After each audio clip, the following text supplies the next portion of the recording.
Yeah, it's a whole lot of ice on me. Don't stand too close, cause you don't if you say that you might know me. No, you lying, you don't know me. Yeah, it's a whole lot of ice on me. Don't stand too close, cause you don't if you say that you might know me. You know you don't know me. That's fast. Spent a bag on the whip, parked in valet. Just took another trip, skipped the drive, called my pilot, then jet down to LA. Yeah, tell me, who you know like this? Let the beat bang, turned off the light switch. I was in the VIP and met a spicy mamacita. Took her ass straight to Costa Rica. Yeah. It's a whole lot of ice on me. Don't stand too close, cause you don't if you say that you might know me. No, you lying, you don't know me. Yeah, it's a whole lot of ice on me. Don't stand too close, cause you don't if you say that you might know me. You know you don't know me. That's facts. Step back, homie, don't let this freezer go dripping. Cause these jewels might mess around and flood the whole kitchen. Took a bit to get it, was on a mission. And now it's platinum plaques, back to back. I spent a couple mil, you spent a whole rack. Bought the block just to give it back. Remember I was moving rocks, now I spit crack. Yeah, it's a whole lot of ice on me. Don't stand too close, cause you don't if you say that you might know me. Yeah, it's a whole lot of ice on me. Don't stand too close, cause you don't if you say that you might know me. You know you don't know me. Now it's fast. I'm too cold for you. Diamond straight out of Mount Everest with it. Yeah, it's a whole lot of ice, homie.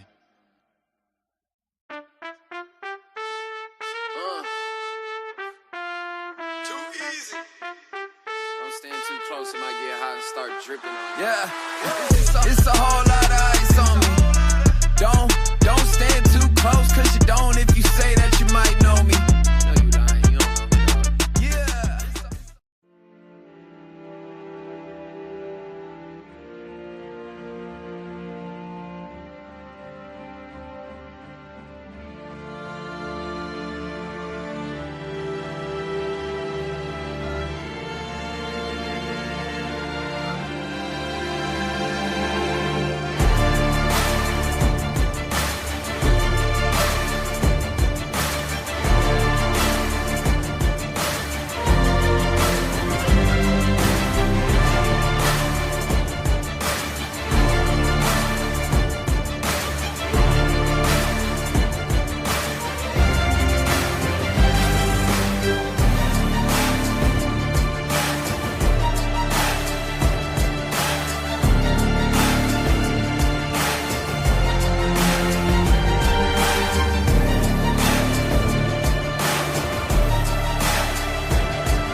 unanswered.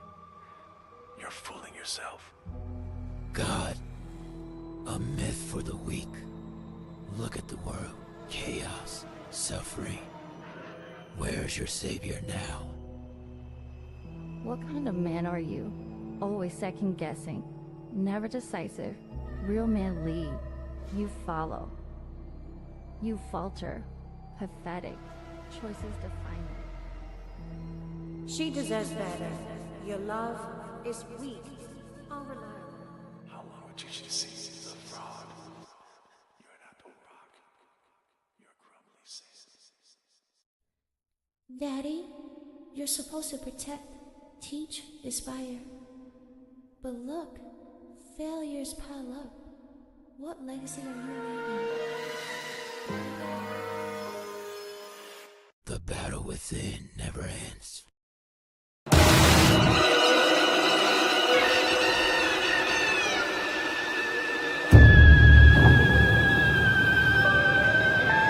Fight me if you can.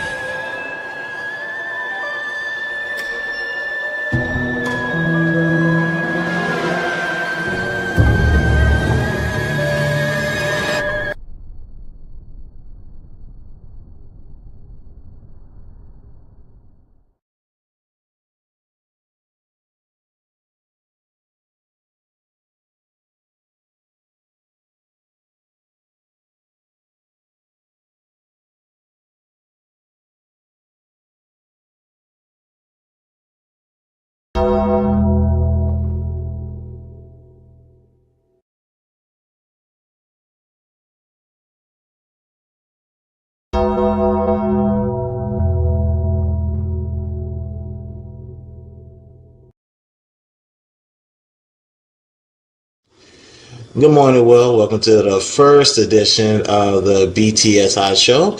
I'm your host and moderator, Christopher J.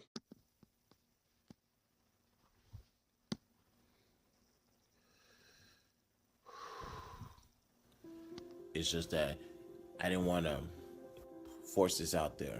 Oh, Lord, y'all just don't know how it feels to be back. I'm trying to tell y'all, I'm going to try to solve this the best way I can.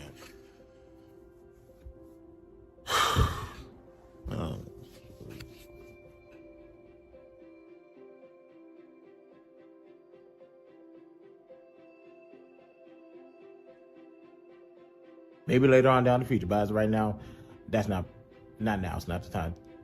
I'm not a wordsmith, neither. Not yet, at least. But I want to say there are some words that are being misused and misrepresented. Hey, y'all. Welcome to another edition of the BTSI show. I'm your host, Christopher J. Sorry. I'm in my own house. I'm doing this episode today to say goodbye. Hey, y'all. Happy New Year's. Welcome to 2021, and welcome to another edition of the BTSI show. I'm your host, Christopher J. I'm not going to agree with everything he says, but he do make a lot of sense, and he makes a lot of great points. So much so that I put him on the list of black people I need to listen to. Matter of fact, I'm shooting straight from the hip. We got a lot to talk about today. So I need all the black women, all the black men to come here, shut up, and listen. What's going on, y'all? Welcome to the first live stream of the BTSI show. I am your host, Christopher J. Of course, you got Amanda Seals' character. Her name escapes my mind at the moment. But when I watched it, I noticed she had some pink and green. I said, okay, she was an AKA. Now, according to the blogs, the fans, social media, they didn't appreciate that she was rocking pink and green, representing AKA sororities. Now, you guys are watching on YouTube. You notice my background looks a little different. I'm at my mom's house. Here's why. Unfortunately, my house is affected with the new variant. Those of you guys who are watching me, you're watching me now on YouTube, Facebook, Twitter, and I'm on my IG Live right now. And of course, you guys can see the background. I'm also on Clubhouse.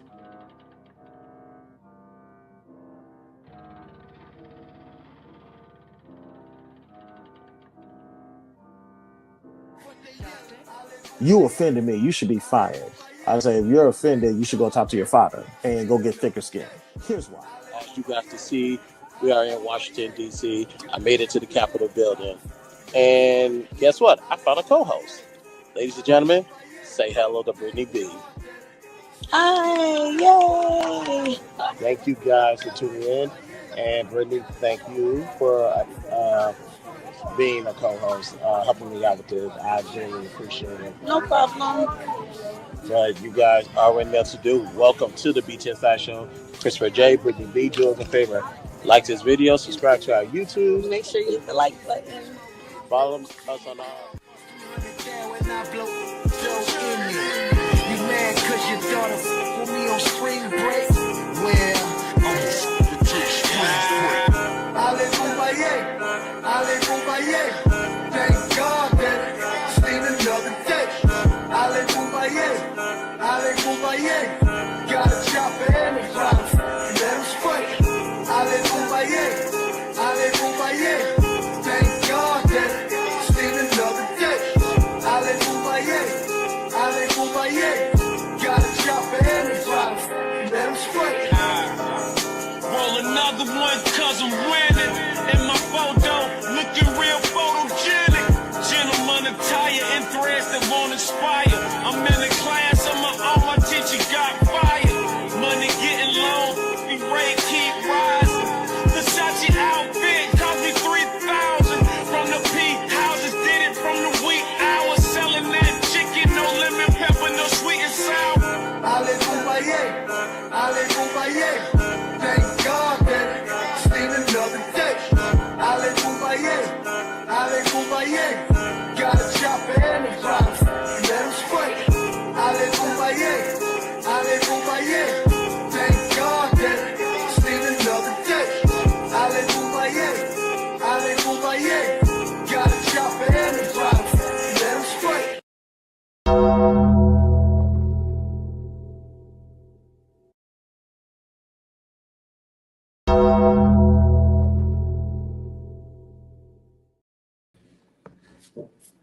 What's going on, y'all? Welcome back to the BTSI show. I'm your host, Christopher J. Thank you guys for tuning in. This is season 12 of my show. Some people's like, how the hell you been doing this for 12 years? And we saw you 5 years ago. Well, we'll get to the backstory on how I've been here longer than most people. I just decided to remain consistent and remain quiet about what I do. But we have a lot of things to cover. And of course, on the YouTube side, some of y'all have seen me bring up a lot of people from the Clubhouse scene. Matter of fact, they're here with us right now. So here's something that I'm gonna do for YouTube, because a lot of people is going to TikTok.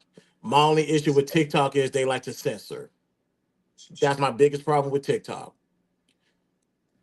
Here today, I'm bringing Clubhouse to YouTube again, but we're gonna have an entire panel of my people from Clubhouse. Welcome to Louisiana's in the building right now. They already have the link. They can pull up at any time. Matter of fact, the creator, owner of Welcome to Louisiana is here. Ladies and gentlemen, KONTENT is in the building. KONTENT, what's good, man? How you feeling? KONTENT, wherever you get the chance, unmute your mic. My brother, this is the creator of Welcome to Louisiana. Speaking of which, Man, I Andrea feel like Swan. $1,000,000. Feel like $1,000,000. That's my dog, man. And for those on YouTube, go back to a few years ago when I did 101, the meeting of two kings. This is brother KONTENT. This is the gentleman that I spoke to that day when I did that live interview. So who we got on stage at this current moment? Andrea, Swan, Franklin, Mo, Harriet, PhD, Jose, Peace, Will. Hold on, is that my guy? Okay. Will, Essie, and Holly is in the building. I see Bonita in the chat as well. They're more than welcome to come on here and pull up to the YouTube side. And where this is just a different environment. One thing I always tell people is the difference between Clubhouse and YouTube. There's a lot of people who are, how can I say this, paid actors. Not to say there's no real ones on YouTube, because they are. The difference is with Clubhouse, they're damn near crawling everywhere. You go ask them, any one of them, tell let them tell you about some of the dark things that happen on Clubhouse, and you're gonna be like, Chris, why are you here? I don't know, probably because I feel like I'm at home.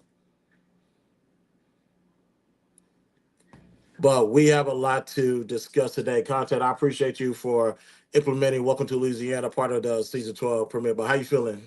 How's your day going? What's going on, man? Man, I'm feeling good. That direct deposit hit today. I can't complain at all. Shit. I woke up. I still got all my teeth, my legs, and my arms still work. It's nothing to complain about. The weather in Texas is nice. Man, we're gonna have a good show. We got some beautiful people that I want to see join the panel. I know my sister Swan coming. I know Peace also aka DR, he gonna be in the building. I'm hoping that PhD pull up.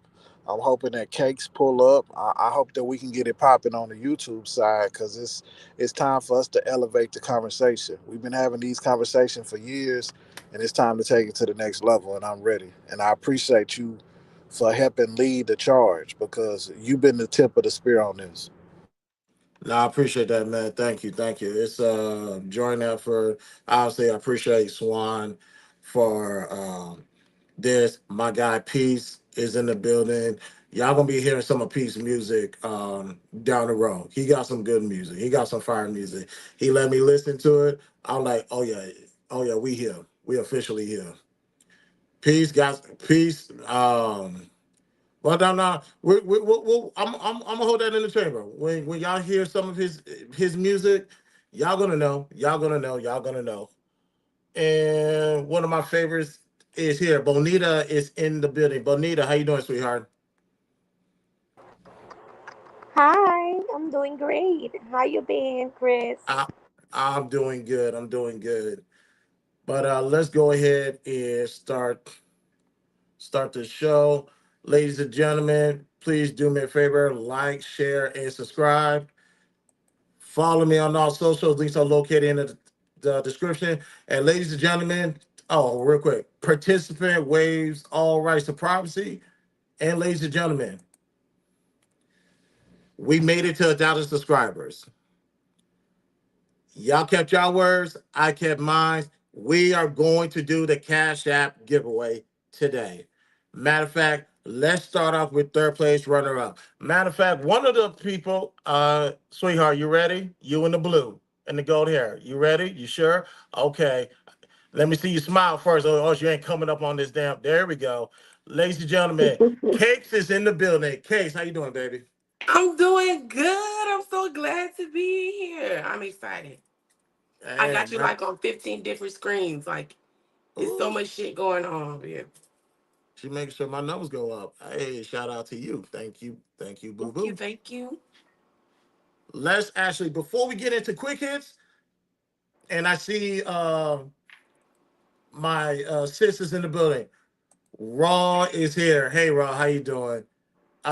Hopefully, Shell is watching too. So, ladies and gentlemen, I put a post on YouTube. I said, if you want to uh, have the opportunity to win some money, put your Cash App name right there. Only three people went ahead and do it. Cellulite Podcast, Raw B, and Cakes is right over there. So, what does that mean? They get the opportunity to win money multiple times, more than once. Y'all gonna learn to listen and follow instructions when I talk and when I post things. You'll learn once we reach 1,500 subscribers, because we'll do this again. Now, let's try this again. Okay, sweetheart, do me a favor. Whatever screen I'm on over there, go ahead and mute that real quick, because I can hear the feedback. All right, let's see. Matter of Okay. fact, let's go ahead and start with the first spin right now. It's only Cell, Raw, and Case who has the opportunity to win some money today. So let's see. For $25, third place runner up winner is Cellulite Podcast. For $25. So oh yeah, we can. Oh, good, we can remove that. Cool. So yeah, Cell won the first $25. Shout out to my brother Cellulite, and we have a legend in the building, ladies and gentlemen, Brittany B. Hey, how you doing, sweetheart? So that was the first cash out giveaway. Cellulite won $25. After quick hits, we're gonna do this again.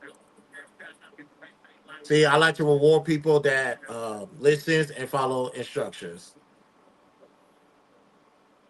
So don't worry. Like I said, once we get to 1,500 subscribers, we'll try this again. But let's get into quick hits, shall we?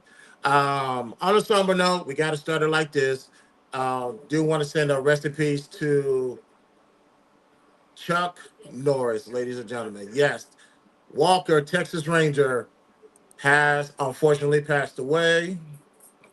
Here's a message from his family.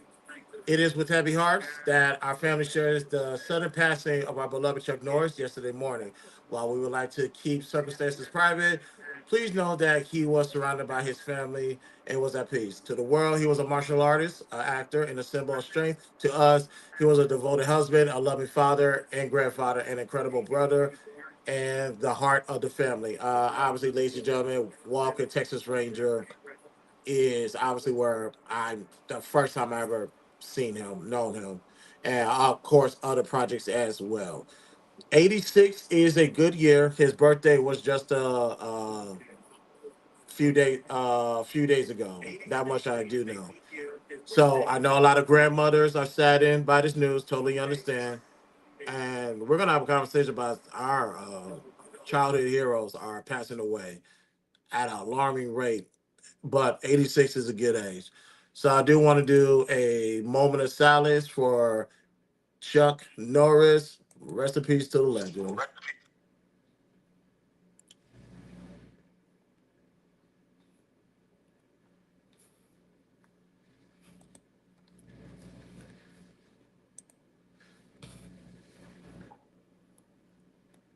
Where we at?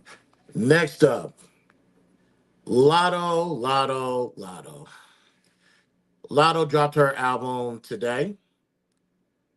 And with her dropping the album, she revealed that she is pregnant. How many months pregnant? Don't know. Whose baby it is? As much as I like to say the obvious, I can't because they haven't confirmed it. All we know is the surroundings of the album has something to do with Lotto is pregnant by a married man. Sounds like, I isn't somebody on this app that got pregnant by a married? Never Don't mind. fucking fight with me, nigga! Rookie mistake. Don't do it again. Don't do it again. My bad. That was mean to me. Sorry about that. So Lotto says she's pregnant by a married man, and I'm just gonna use my thinking cap, ladies and gentlemen. If that is accurate, I think her and 21 Savage is married and she has his baby. That's my take on it. Does anybody? Uh, y'all on Clubhouse? If y'all believe I'm wrong, the floor is yours. Nope, nope. We cool. So I haven't checked the track list. One thing I do know is Lotto can actually rap. In comparison to a lot of other female rappers, she can actually rap. So I'm not mad at it. Am I gonna listen to the album? No. I'm gonna leave that to y'all to put that in my face. Meaning, if it's passing, you like Chris, you gotta react to this. You gotta check this out. But like, all right, cool. Other than that, I'm not checking to look for the times I heard her rap. She can actually rap. So shout out to Lotto. Shout out to 21 Savage. I'm gonna put it here on the record. I believe they're married, and her baby is by a married man, and his name is 21 Savage. And let's not act like our celebrities haven't got married in private. Offset and Cardi got married in private. We didn't know that they was married till much later, till after the baby got here. So that's my take. And I think we got some couple of people that want to join. Ladies and gentlemen, PhD is officially on YouTube. Welcome to the BTSI show.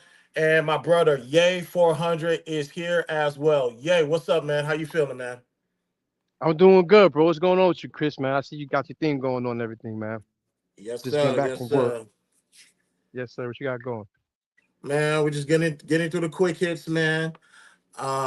Rich just barely started the show, so I just want to go ahead and get these hot topics out the way because a lot something worth talking about and just gonna keep it pushing. Like this last one, shout out to the black man, Afro man, wins his lawsuit filed by Ohio deputies over a music video that featured a 2022 raid footage. I don't have a problem with this. You unsuccessfully raided my house. You had no business to raid in my house. You had no business going through my safe, saying there was something in there when there's nothing. Was two safes cleared. Now, his attire, Afro man's attire. I get it. I understand. I'm a black man. This is America. Freedom of speech. I'm gonna wear this suit and tie. That's the U.S. flag to represent my First Amendment right. You raided my house. You had no business doing it. And on top of that, I decided to make a music video based off of that, using actual footage of the raid. Now you're mad at me for using footage and putting your guys and girls on it. The way I see it, had you did your fucking job, you wouldn't have been at my front door. So with you guys crossing my property, this is now IP, intellectual property. I can do whatever I want. Ladies and gentlemen, I got a camera right here. I got a camera in my son's room, and I got a camera outside my front door. Guess what? That's intellectual property. I get to use it and blast it however I want, and not a damn thing anybody can do about it. And right now, the feds have to find that out the hard way. What's called Apple man walked away a free man. The way I say it is that's justice. Shout out to that black man. I don't know about them shades though. Those shades was a little bit questionable, but I get it. First, your exercise your First Amendment right. So, ladies and gentlemen, that was quick hits. So to content, cakes, yay, PhD. Before we continue with the show, because I'm actually going to tweak things a little bit. I'm actually going to let you guys get your shit off early. Do you guys have any comments pertaining to what I just covered? Clubhouse, you guys are live too. Do you guys have any comments as well? No, sir, I do not. From the women's side, I do not have nothing to add. Oh, you're speaking for the women today? Here we go. Until someone come up here, yeah, today. I see what this stream is gonna be. Don't I call me. wanna I wanna say something. What's I up? want to shout out to my brother PhD on the panel, and I just want to salute him on his weight loss journey. He down 130 pounds. I just want to show my brother some love. You looking good, bro. Keep doing what you're doing. You know what I'm saying? Keep doing your thing, brother. Yeah, good shit, PhD. Hey, keep it going, man. Keep it going. Now let's see. Don't call me. Shut up. I came to bring chaos. Archie is in the building. What up, Archie? How you feeling, man? Salute to the panel. It's good to have some new faces here on YouTube. Trust me. That shut up, Brittany. There's something wrong with this girl. Now let the lady talk. This ain't the manosphere. And you're right. This is not the manosphere. So trust me, anybody can have a conversation on YouTube and then Clubhouse. And for the record, we're simulcast Facebook, YouTube, X, Twitch, and Clubhouse. Let me talk. Let me talk. Let me talk. Get your shit off, man. Are women better 304s or man? We like dogs, man. We want all dogs. What hoes? Tell the hoes Uh, come push you on the line.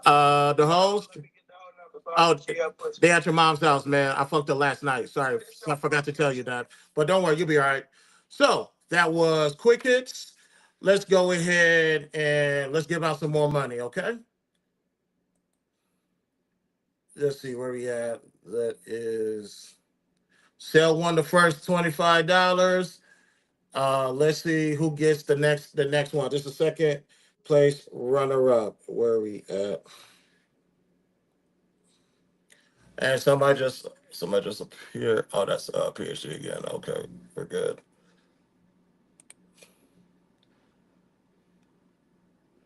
Uh, and yes, Brittany, we do have trolls on Clubhouse too, unfortunately. So hey, it is what it is. So it's all good. All right, let's give away this. Give away this second money, second $25, because after this is gonna be what's the one I'm looking for? 50, and it said what's your call just put up in the back, but I don't see them. All right, we'll give them a minute to come back. But let's give away the second money starting now. Who gets the second runner up?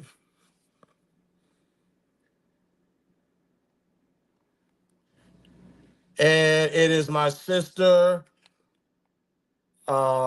Rob. Robbie gets a second 25. So congratulations to her. Archie is in the motherfucking building. Archie, what's good, man? How you feeling? Man, what's going on, man? Down here at the villa, down here in my vacation villa, just chilling. See, this man got too much money. Down here in Florida. Back on, he was just on vacation, y'all. Now he's back on vacation again. Him and his beautiful wife. And Yep, and then I'm going back for home for 2 or 3 weeks, work the business, and then we going back on another week vacation. see, that's handle business on the front end, so you don't have to worry about nothing on the back end. Yep. E Black is in the building. What's good, my brother? How you feeling, man? How you feeling? So let's go ahead and let's put a topic on the floor. Matter of fact, what is this? So content, you there?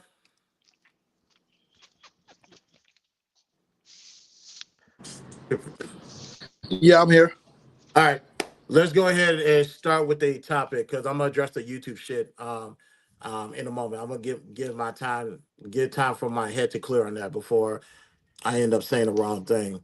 So I think we got one. Are women better 304s or housewives? Is that you guys want to start that right now? Are you serious? You know this not a me topic. It's got to be a content topic. Where's peace at? Where's who? Where's peace at? Peace Peace is was in the on the room. clubhouse stage right now. Peace, you there?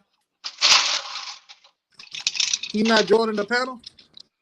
Um, Probably so. We just gotta wait and see. Peace, you there? Oh, he's coming right now.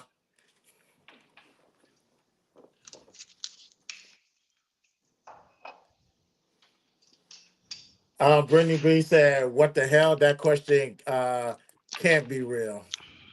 Uh, well, Brittany, funny enough is yesterday I did a room about one of our favorite conversations. Does free will exist? So I will Yes, tell free you will the outcomes of exists. that room later on. So here we are, ladies and gentlemen. This is the season 12 premiere of the BTSI show. My name is Crystal J. Thank you guys for tuning in. Please do me a favor, like, share, subscribe, and share this out to a friend or two. I see Captain Cuffle just stepped into the room on the clubhouse side. You knew I was coming here. You pinged me to come in here. So why you acting surprised? Because I didn't ping anybody. Somebody else did. But I appreciate you for coming through, my brother. Can I speak to the title before I go to this game? Sure. Go ahead, man. Women better hoes or housewives? Oh no, this is one of them piece trick questions, man. I'm gonna have to go with hoes for 300, Alex. Why would Um, why? because being a housewife is a duty before God and her family, like, and you have to be consistent, and you got to have integrity and respect for yourself. Being a hoe, you just got to exist and have a fat ass and look good. Niggas will fuck you. Like, being a hoe is way more convenient. That's why women are choosing it as a life. It's way more convenient.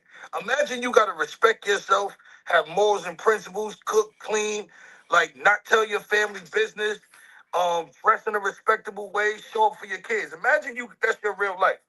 Or you can walk around be entitled, just worry about how you look. You can fuck, you can suck dick, you can chase niggas, you can be disrespectful, and it's all cool. Like, which one seemed more fun to you?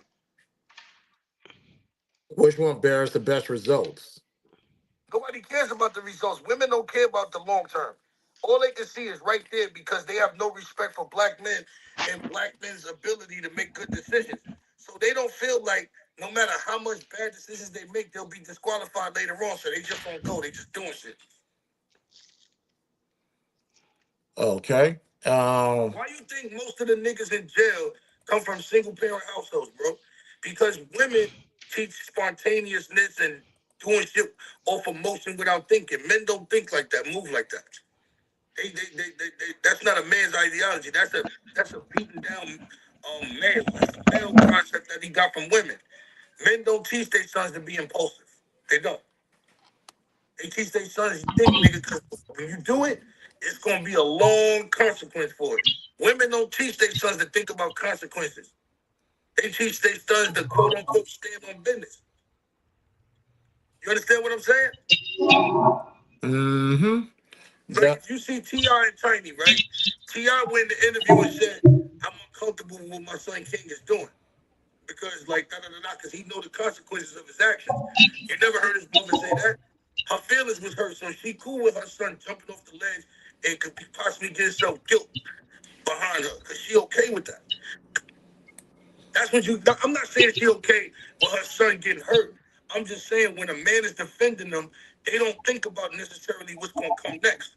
They just feel protected. See, wives, they think about everything. How it's gonna affect the household, how the money gonna keep coming in, what's going on with the kids. They got a responsibility. You know what I'm saying? So it's way more tougher to not be a hoe. It's hard not being a hoe in these day and ages.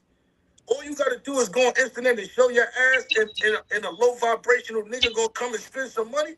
I, I'm not mad at them. I just know what they gonna get at the end of the rainbow. You understand what I'm saying, Chris? But right now it look good. Look at them 26-year-old, like 27-year-old girls with fat asses and no kids running around jumping from dick to dick. Like, you know what I'm saying? Like you see Lotto pregnant, right, Chris? yeah, congrats to her. Her at Yeah, 21. you see all the hoes is happy. Oh, that's lit. She got a lit nigga. Like these bitches don't think about the kid. She got 21 Savage. Okay. I mean, shout out to 21 Savage because that song is hard. So let me not do that. Do you remember back in the day when they judged hoes? They praised them now. You remember back when a girl was a hoe, her friends would stop hanging with her? Now they want to hang with you because you a hoe. Like Kim Kardashian is the coolest woman in the world now. All these girls would love to be next to her. She's like, you know, I'm wrong, Chris, or no? No, you're accurate because this used to be taboo, and now it's a little bit more accepted right now. I'm not judging Who got because more followers on Instagram, Chris? Michelle Obama or Kim Kardashian? you already know the answer to that. Huh? You already know that it's Who Kim. would you want your daughter to be? Michelle. Neither. All Oh, right then. respect. Oh, no, no, no. Let me So these rephrase that. women, Hold on. Let me say so that. who do If most I of had these to women? choose, if I had to choose between the two, it's Michelle Obama, but neither one of them. Let me make that loud and clear. Oh, I love Michelle. Nah. So I'm seeing some cracks in Michelle's armor. I had to be honest. There's some cracks in Michelle's armor, but obviously, I would never want my daughter to go the route of Kim K because before you get to be a billionaire, there's a certain thing you get. There's certain decisions you have to make way before business gets brought into the game, and I don't want my child to go through that. Whereas Michelle started off great, maybe, but when you hear Michelle talk now, I don't like neither. I don't like what I'm hearing. I wouldn't want my daughter to ever become either one of those two. But you put a gun in my head, I would rather choose the Michelle Obama route. Yeah, because I know one thing about you. Like, you sound like you got some common sense, right? Maybe I'm wrong. You know, I don't really know intelligent niggas, but I'm 99% sure you would much rather your daughter be with the president of the United States and then have it explain to your grandkids why that strange man is behind their mommy moving up and down. Does anybody on the See, YouTube yo, panel? imagine your grandkids say, "Yo, dad, I mean, granddad, why is that man look like he's planking behind mommy?" Get the fuck. Does anybody on the YouTube panel have want to have make a comment on this topic? What's the topic? Oh, sweet Jesus, that was crazy. Shout out to Cat for being Cat. Um, we're just we're gonna call this an icebreaker. Are women better 304s or housewives? Well, I mean, that would be subjected to each individual man. Some men want 304s for housewives because you know housewives are getting, I mean, 304s are getting married almost every day. But I don't think housewives really want to be housewives in my experience. My wife, she had the opportunity to be a housewife when I met her. I gave her the option to work or not to work. She had been in her career for 23 years. No, 22, needed three more to fully retire from the state of Alabama. And she never was a housewife. She had that opportunity, and I think by the end of the year, she said, "Baby, I know you gave me a choice to work or not work." And she asked me, she said, "Baby, I want to go back into the workforce." Because she said that a housewife wasn't for her. I don't think people, women, men and women, understand what it is to be a housewife, the daunting task. Not only keeping the house, not only attending to the children when they come home, making sure dinner is prepared for your man when he come in out from a hard day work for work. Um, True housewives, they actually, if they got a healthy family dynamic or they married into another family, that wife, house, being a housewife, actually she goes and run errands for the elderly of her family and her husband's family. So it ain't all cracked up what women think it be, Chris, because a lot of women don't look at that as part of the duty. You are a servant not to just your home, but a servant to the community that you're married into, whether it be your family or his family. And the elderly always want you to run errands. But I think a lot of men let them tell it. They like 304s. Why? I guess because it's a sexual experience. But they don't have the fortitude and the fortitude of the wherewithal to actually operate as a family unit as a wife. So they play the role of a wife as a 304. Those are my thoughts. Based upon what I hear men say, and I hear women with transactional mindset who are not particular 304s, but their mindset shows that they are 304, even though their behavior is not becoming of a 304. Right. No, I get it. And let y'all get just to let everybody know, Archie is being conservative right now. Cool, calm, collect is only because they nobody has pissed him off. Let's keep it that way. Because if you bring the Reverend out, you're on your own. He's gonna bring the hellfire right behind him. And Well, I'm gonna this is stand about out the the only way. time, Chris, this is about the only time people actually see me. I've been very modest. I'm more professional because I'm on camera and also I want to support your YouTube channel. Um, Being modest, using my choice of words. So this is going to be the first time people actually know that Archie know how to be civilized. So it might be a good thing, Chris. I thank you and Content for allowing me to come on and be part of the panel, and hope to continue to support you in the near future as well. Hey, you my guy. You already know I rock with you the long way, man. I appreciate you. Thanks, man. Oops. Let me go ahead and get Swan. Swan is ready to pull up. Please send the link so I can get in. Okay, the link is pinned to the top. For those on Clubhouse, I'm going to grab the link again so I can go ahead and posted. I'll put it in the chat for you guys. Pause this real quick. Oh, it's actually right there. I'm tripping. So my brother Peace is here. PhD cakes. What's your take on this topic before we continue on with the show?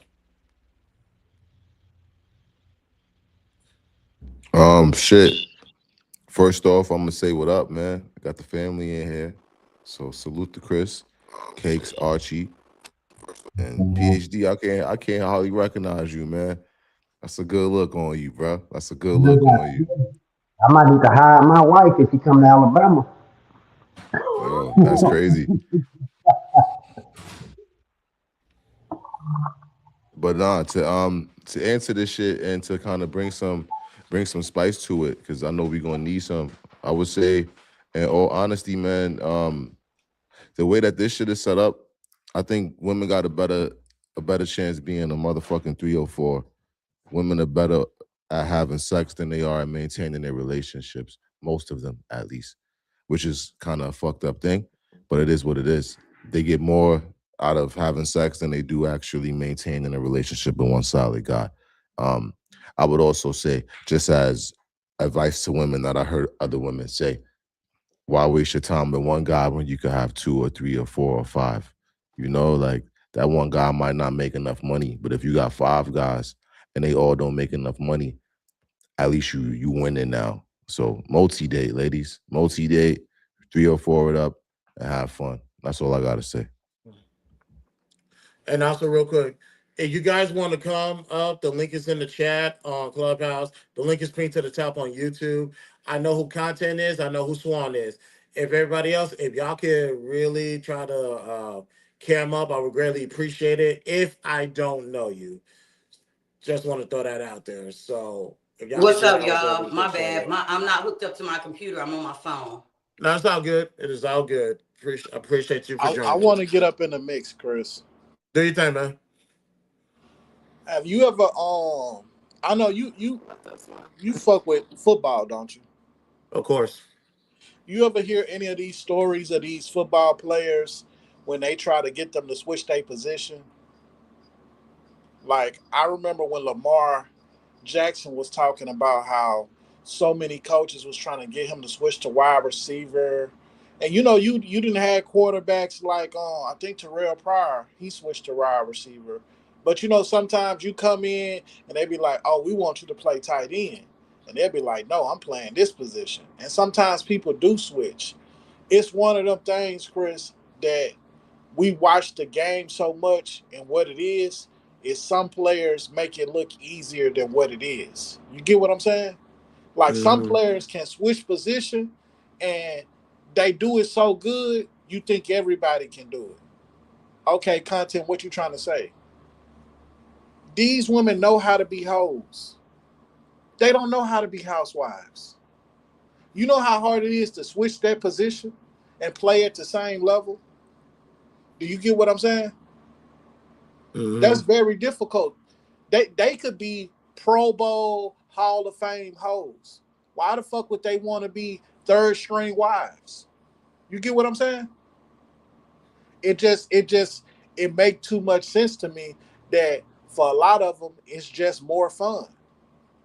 Now, as men, we think like, damn, why would you go run through all of these niggas with the bag? Why wouldn't you just find one nigga that got all the money and just trick him? Because they love the game too much. You know what I'm saying? After they suck one sucker dry, they gotta go find them another sucker. At some point, it ain't even about the money no more. I think that they love the game too much, but the game don't love them. Cause get once they pass 37, I don't give a fuck how good you look. Cause some women gonna look good until they 70s. It just is what it is. But once they pass 37, it's pretty much a wrap. You know what I'm saying? But I think It's a content dub because it's a new woman turning 21 every single day. And you know what I'm saying? Father time is not to be beaten. So I think they better off housewives if they smart enough to recognize that it'll be a lot easier for you to just find one dude and lock him down. You get what I'm saying? But they looking and these women not stupid. It's a 50% divorce rate. So in their mind, this is what a lot of women I think they employ, Christopher. They want to get as much resources as they can from being a hoe and then eventually settle down and be a housewife. And I think that's what the flaw is in that game. But that's just my opinion. What do I know? I'm just a nigga on YouTube. And that's a fact. I But would say, one could argue, if I may, I don't know, are women allowed to speak? I haven't heard a woman yet. Why y'all acting like y'all brand new to who I don't am? be Oh, acting it's a brand new little on weird here, in man. here. Is that y'all one mic and all of that, but one But could when you say in the my same house, you can thing. mic One up. could say the same thing about men. One Well, could no. say, one could say, y'all think that y'all have vitality forever. You don't. Y'all think that y'all have pull because of your resources forever. You don't. There are younger men that look better than you in your 30s and 40s and whatnot. So we really got to kill that. Everything is not superficial. Everything is not about how you look. And if we're gonna base relationships off aesthetics, you are already losing in the first place. I'm gonna go on mute though. Go ahead. Shout out to SC for joining the panel. SC, how you doing, sweetheart? I'm doing good today. SC, fine in the motherfucker. I'm sorry, I was supposed to say that in my head. My bad. What's up, SC? Swan, I know you want to do this gender war, but content made a great point. There are too many women out here that say out their lips that they want to be wives, but they think they can play the game with the sharks. I've been saying for 6 years on Clubhouse and other different platforms that when women get out here to try to play the game, when you play pussy, the game is always gonna fuck you. Yes, there are some women that can get over on men, but about 95% of the time, it's women that are mentally, emotionally, spiritually, and financially broken from trying to play the game. They really think they have the mindset and the fortitude, but I think to be a wife requires you not to be a Jezebel or Delilah. Jezebel and Delilah, you want to attach your man. Let's listen to what women say, Chris, and content and peace. Women say they want a man of status, wealth, means, power, and influence. Those are the five things that I've heard consistently for 6 years here on this app. Well, when you run down Delilah and Jezebel, that's what their traits were. They want to attach themselves to men of status, wealth, influence, power, and a man of means. So if I'm lying, I'm flying. Their women cannot deny that talking point that they have had for decades of what they're looking for. So again, you dress for attention. We know hoes back in the day, they dress, you knew a hoe.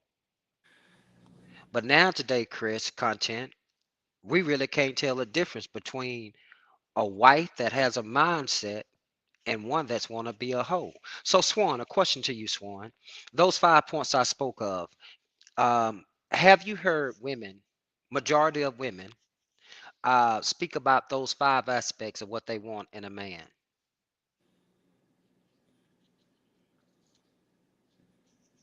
She had to step I'm sorry. away. What'd you say? One of my children Okay. walked in on me. Did you hear those 5 attributes that I talked about that women say that they want in a man? Um, yes. Now, here's the thing.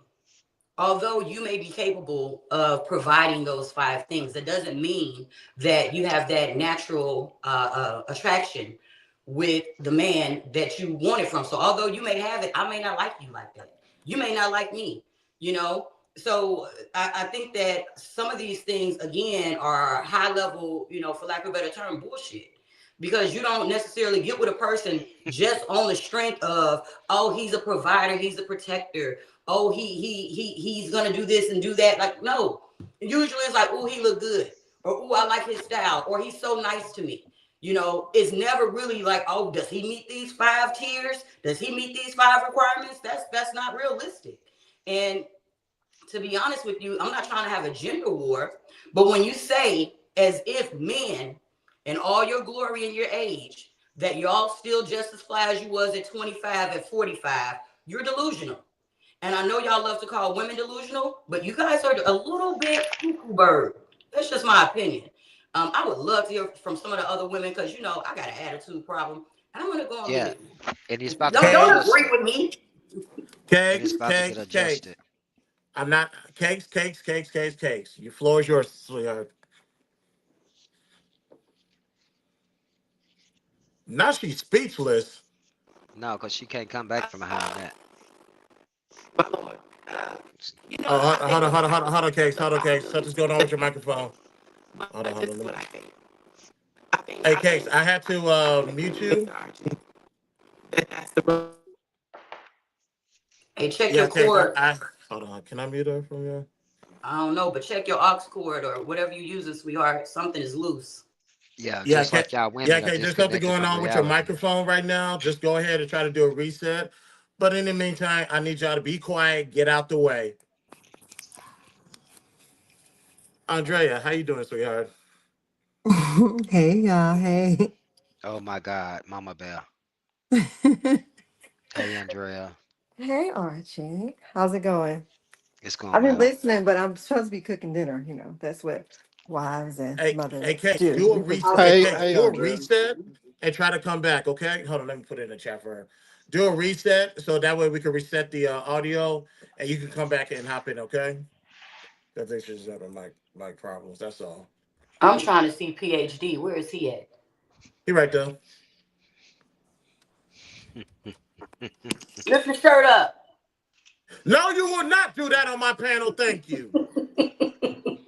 Hey, Yeah, Miss sit your Andrea. ass down. You ain't that skinny. Sit down. Lift it up. Anywho, as I was saying,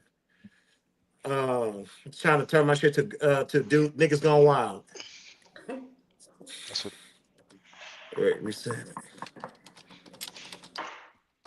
All right, I'm gonna ignore. I'm gonna not play with whatchamacallit on that one.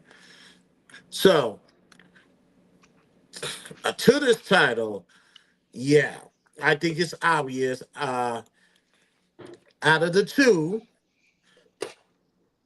um, quite follow me. Do I want a 304? Obviously not. But I'm gonna tell you now, I don't want no housewife neither. You're gonna be broke. Because You got one of those. I don't see, and this is Christopher Aguirre talking, not Christopher J. I don't see in my life right now how a housewife is beneficial to the family. What? Now, follow me on this one. Now, when we talk about money, keep in mind my lifestyle is how my life is already.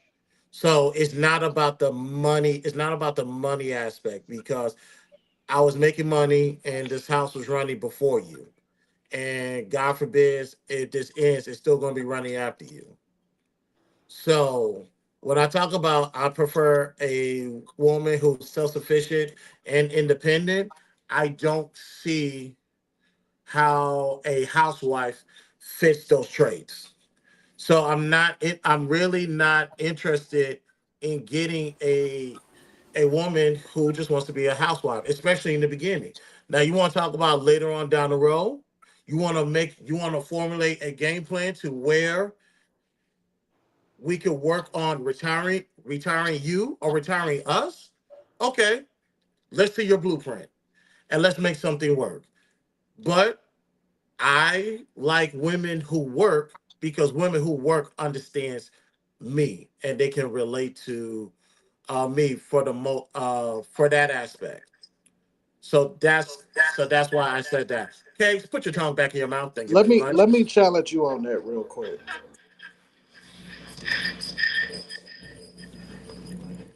But that's a me thing. Hold on, I hear an echo. Can you hear me? Can you hear me? Why? Oh, that's my computer. It's being a retard. Restart. Excuse me. Yeah, I can hear you. Contact. Go. I want to challenge you on that. Go ahead. All right. Do you know what a homemaker is?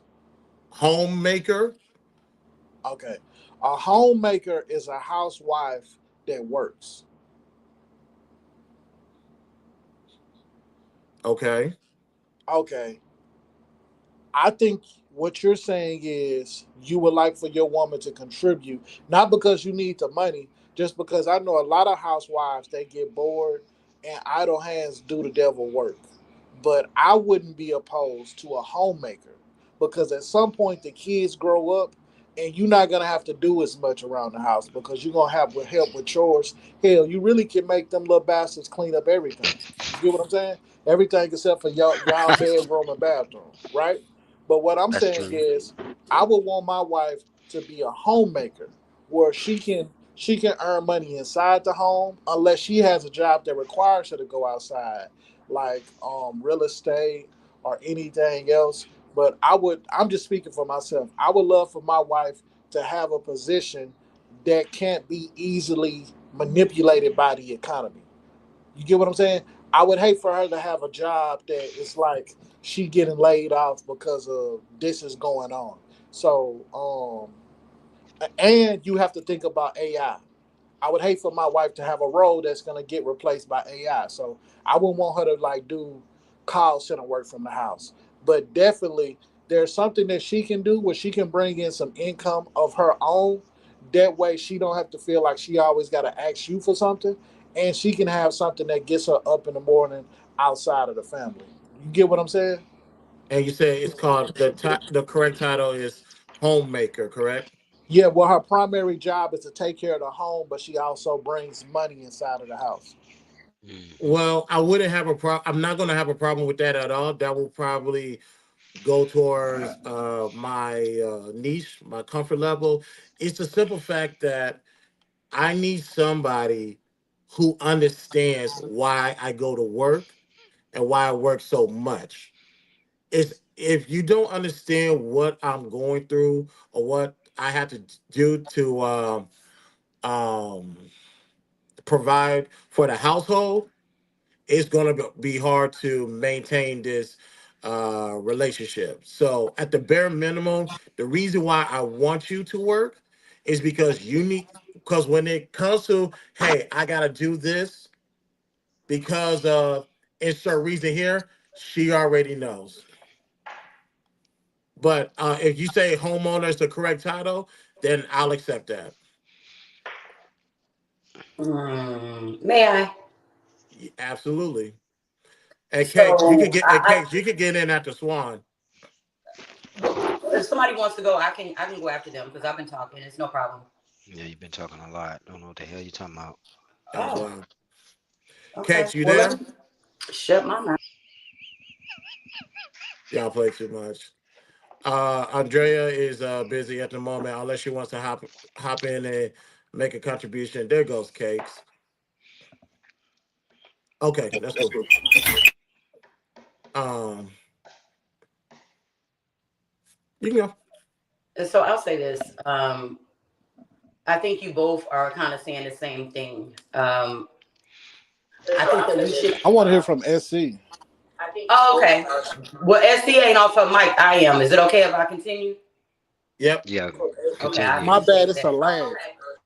It's a lag. It It's all might be. I'm good. on my phone. I'm not on my computer. It's all Um, good. It's all good. Keep going. You're good. No, I'm I'll be watching brief. on YouTube, but I'm talking on my phone. Oh, It's oh, like let a me five say this. second lag. My bad. There's for the more times than not, there is going to be a delay between StreamYard and YouTube. So pay attention to StreamYard because that's going to give you the live update. So that way you're not behind on the conversation. Trust me, Well, that's intentional. It does that. I'm hearing everything real good. I'm not even on YouTube. No, you're good. You're on StreamYard, so you're good. So real quick, I think you guys are saying the same thing.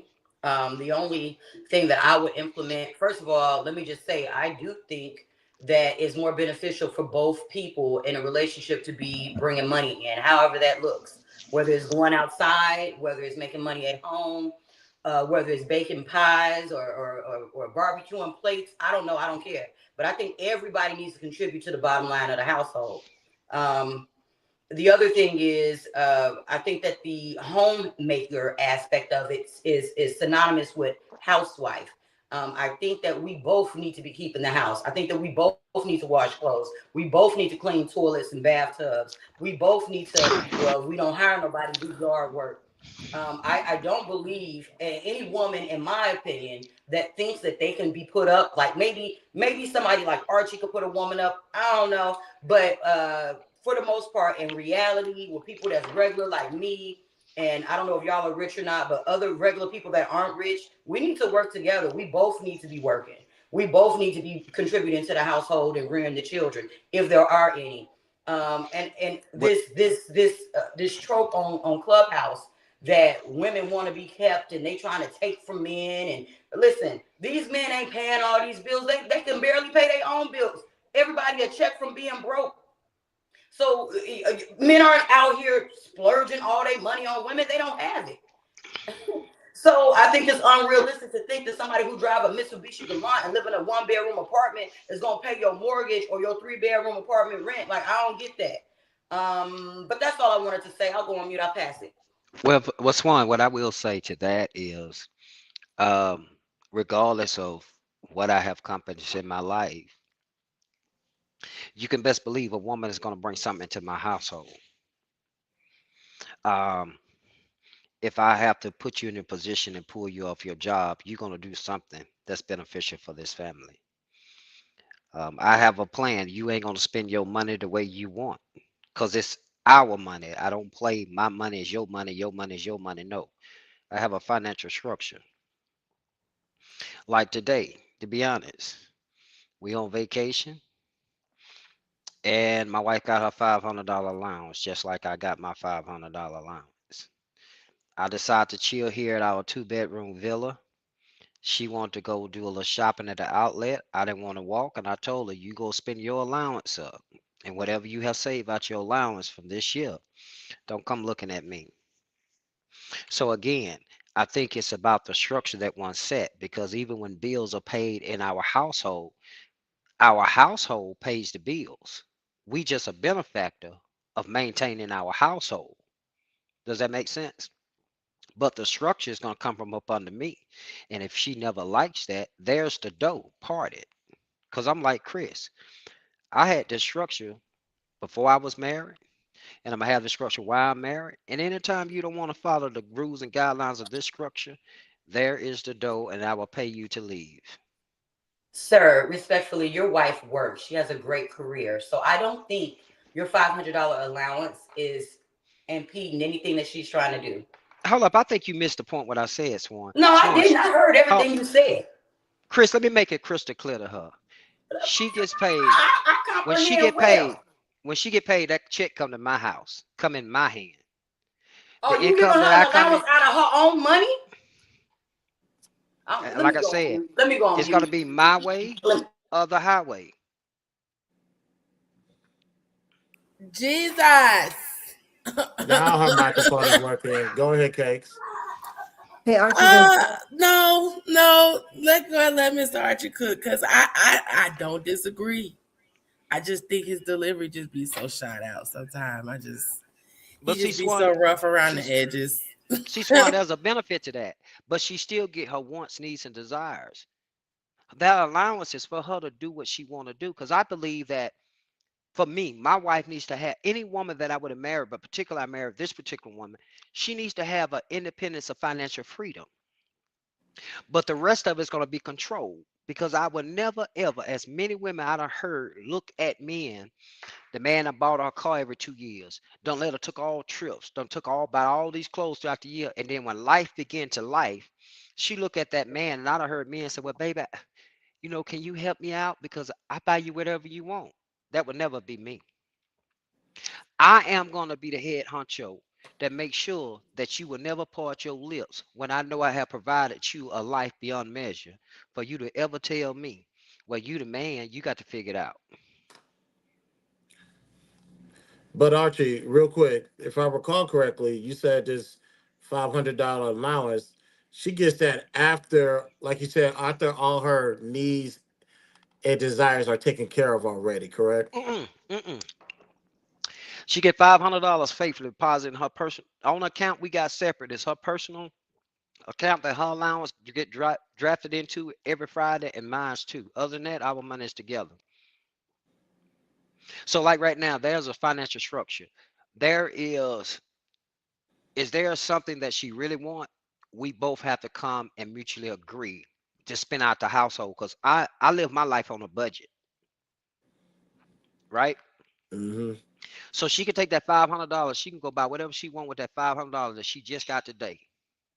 But she knows she ain't getting nothing extra when it wants to spend on herself. But when it comes for us spending on the household, on us, the children, and the trips, then that comes out the household fund, household budget, because I got a budget set aside for that. But say for instance, she want a car. Well, I can fit that in, but that's gonna be at my discretion, at my will, when I want to, not when you want it.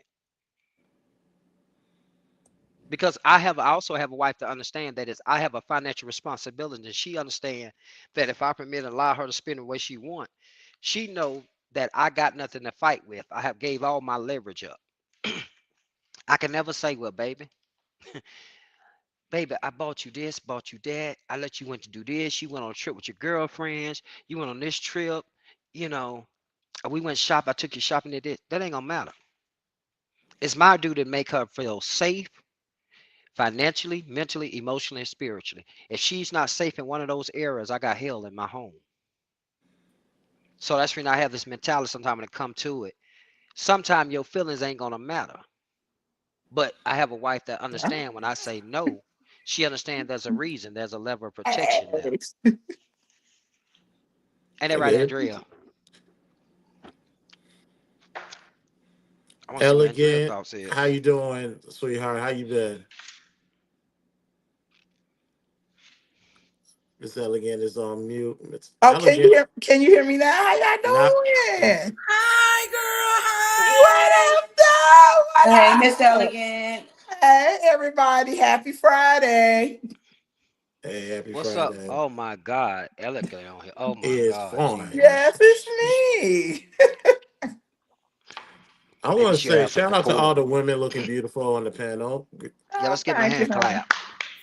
Round of applause. Matter of Oh, fact, right thank now. you. Yeah, some of y'all need to keep y'all PTRs up. I'm just want to throw that out there right now. Oh, I'm fine. Keep it up. Look at you.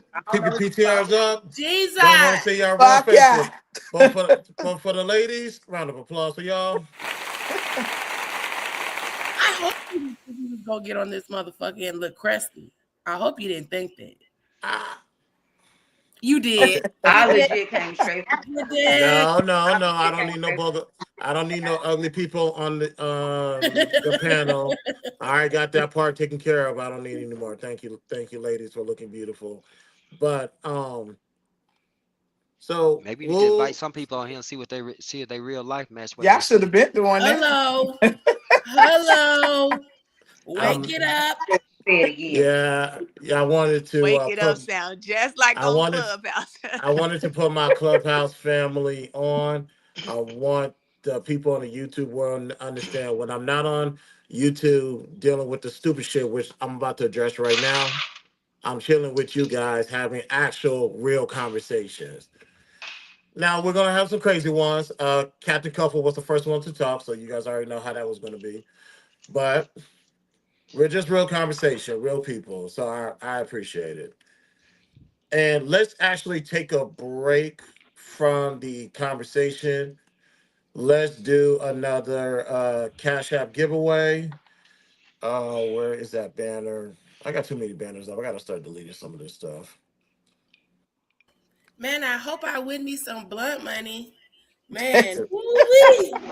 Blood Yeah, money. don't. I don't even Fingers want to know why your crossed. brain went there. And even Fingers on. crossed. Hey, Chris, you know it's a crime shame. And What? even on a live stream, women don't have a wife mindset, but we ain't gonna call no names. Can you Oh God. please not set my panel Archie, Archie, ablaze? Archie. Dang. All right. Like, Did we petition to be looking? Oh, I'm okay. I'm throwing rocks at on cakes. this app is too damn. Oh, okay. Cakes is quiet as a kept. Cake is wife ready. So And I I am will. not trying to be married. I know you're not, but I know your wife ready. I can actually give you my perspective on that That later. she is. She has a mindset. Uh, SC is too. But Shout out to SC my almost down the guy, aisle. Yes, Cellulite. yes, You, sir. Yes, sir. Here's what's up. I You won the can't wait. first It's gonna be a 25. long journey because I'm gonna Hey, stay y'all, this time. one second, Just y'all, one second, y'all. Cellulite, you won the first long journey. $25. So right now he Yo, talking and doing something Raw else, won y'all. the. We not live with him. Hold on, y'all. One second. Cell, you won the I first don't know. 25. Raw won the second. Now we're gonna get the third. So I don't know this is because I can't hear for you. this is actually Did you for say $50. raw? So let's see who gets this one. Are you gonna tell the panel too? E- oh yeah, there's only three people. And I will. Yeah, we still live, y'all. We still live. Sel, you won the $50. Jesus. So Sel got a total of $75 coming his way. Nah, And the Nigga. next one, I know Case is wondering like, where my What money kind of at? wheel is you using, but bro? panel members enter this contest. Don't worry, we will see. We Uh-uh. got one more That's spin. code for no. We got one more spin on the way. So Hey, I'm every broke five, down here in I'm gonna say Florida. this: every 500 subscribers, ladies and gentlemen, my son. Oh, it's all good. Actually, do a mic check real quick. Unmute your mic. Let me see if you're good.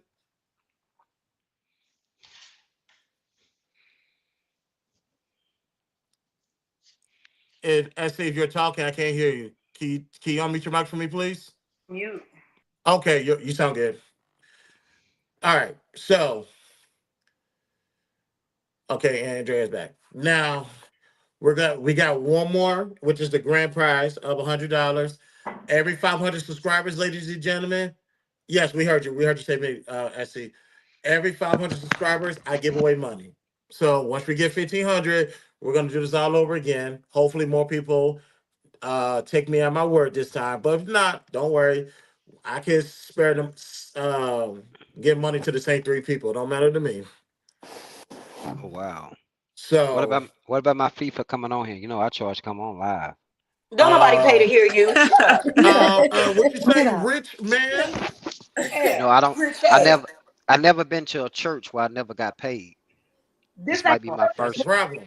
All right, you got your paycheck and your wife's paycheck. Chill out, bro.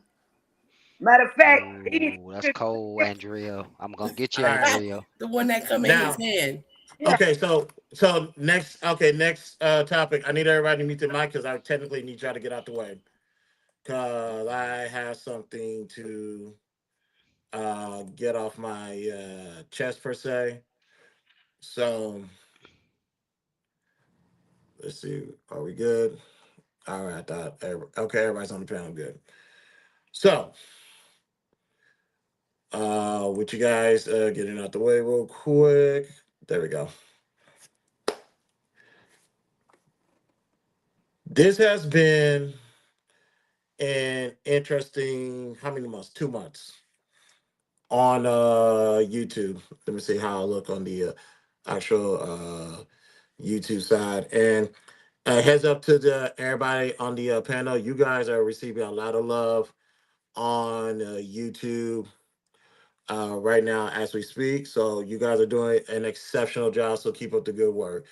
Which is simple. Continue to be y'all, and you guys are going to be great. So, Hey, shout out to you for hosting this wonderful room. I'm enjoying myself. I appreciate you. hey, anytime. I appreciate you guys. Hold on. The camera did something that it wasn't supposed to do, but per usual, we'll build it as we fly it. Let me get SC back on stage. All right, we can do that. So, hit okay, you here. All right, it's all good. And also, future reference, you guys, if you guys want to get the StreamYard app, that works better for me, but that's something down the road. So, here we are.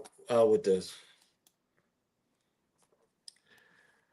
Now, I think right now only one person has an idea of what I'm about to say, because obviously, her and I always have conversations about what's going on YouTube. I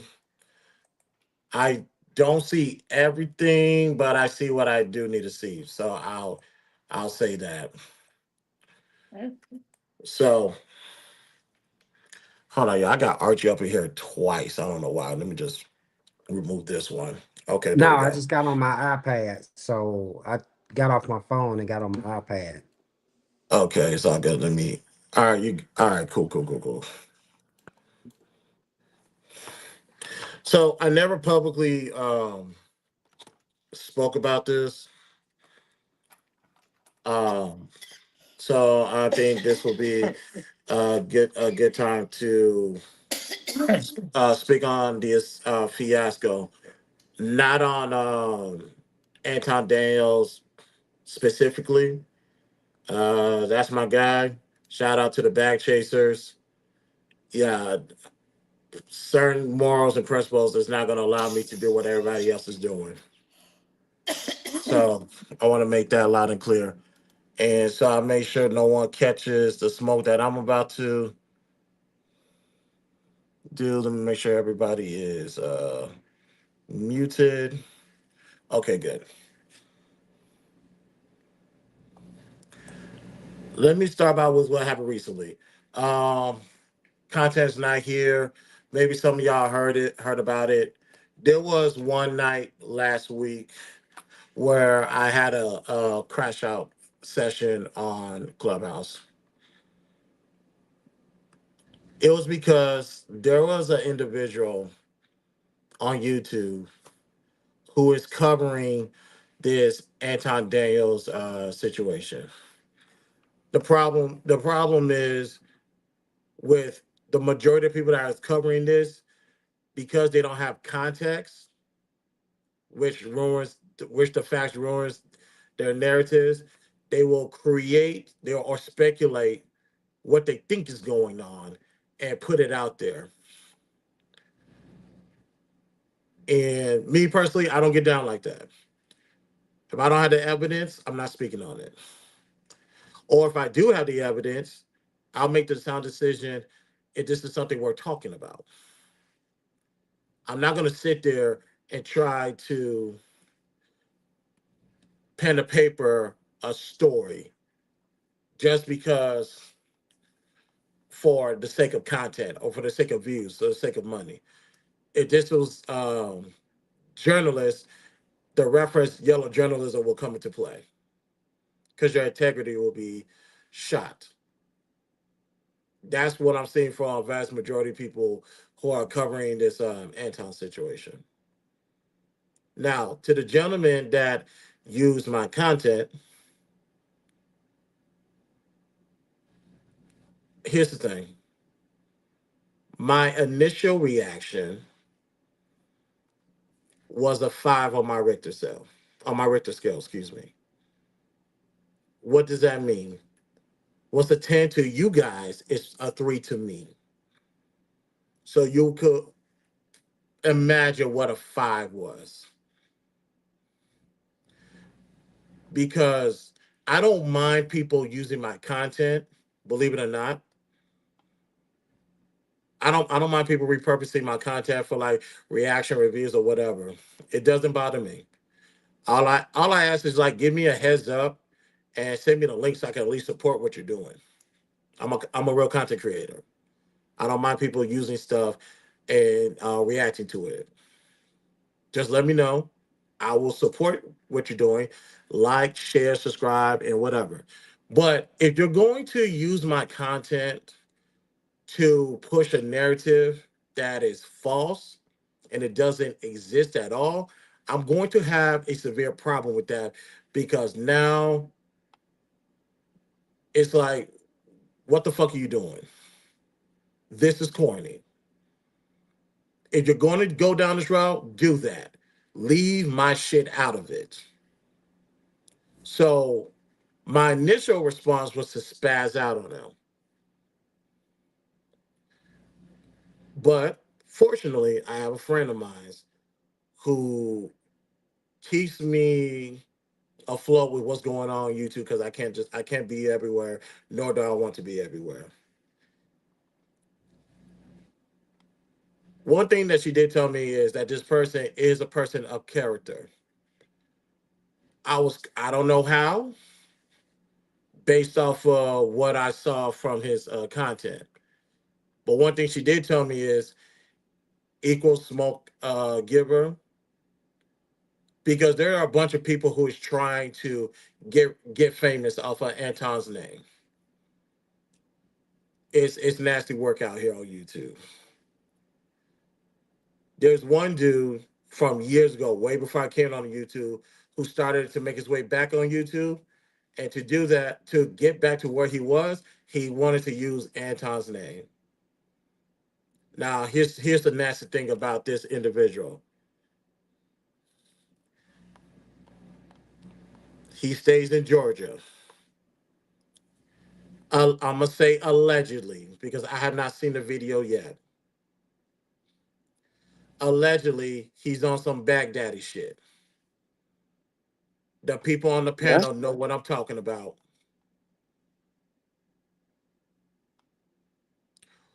Like I said, ladies and gentlemen, principality over legality. And I'm gonna say alleged. He called him that. The person that used my content called that person out. He said, player, we remember what you said. Nah, you don't have a say so in this manner. So go and keep it moving, keep it silent. Okay. I'll give him props for that. I respect that. Next up, there's this one chick named Lucky, Lakeisha, whatever the host name is. I don't give a fuck. See, this is where I objectively talk to black women.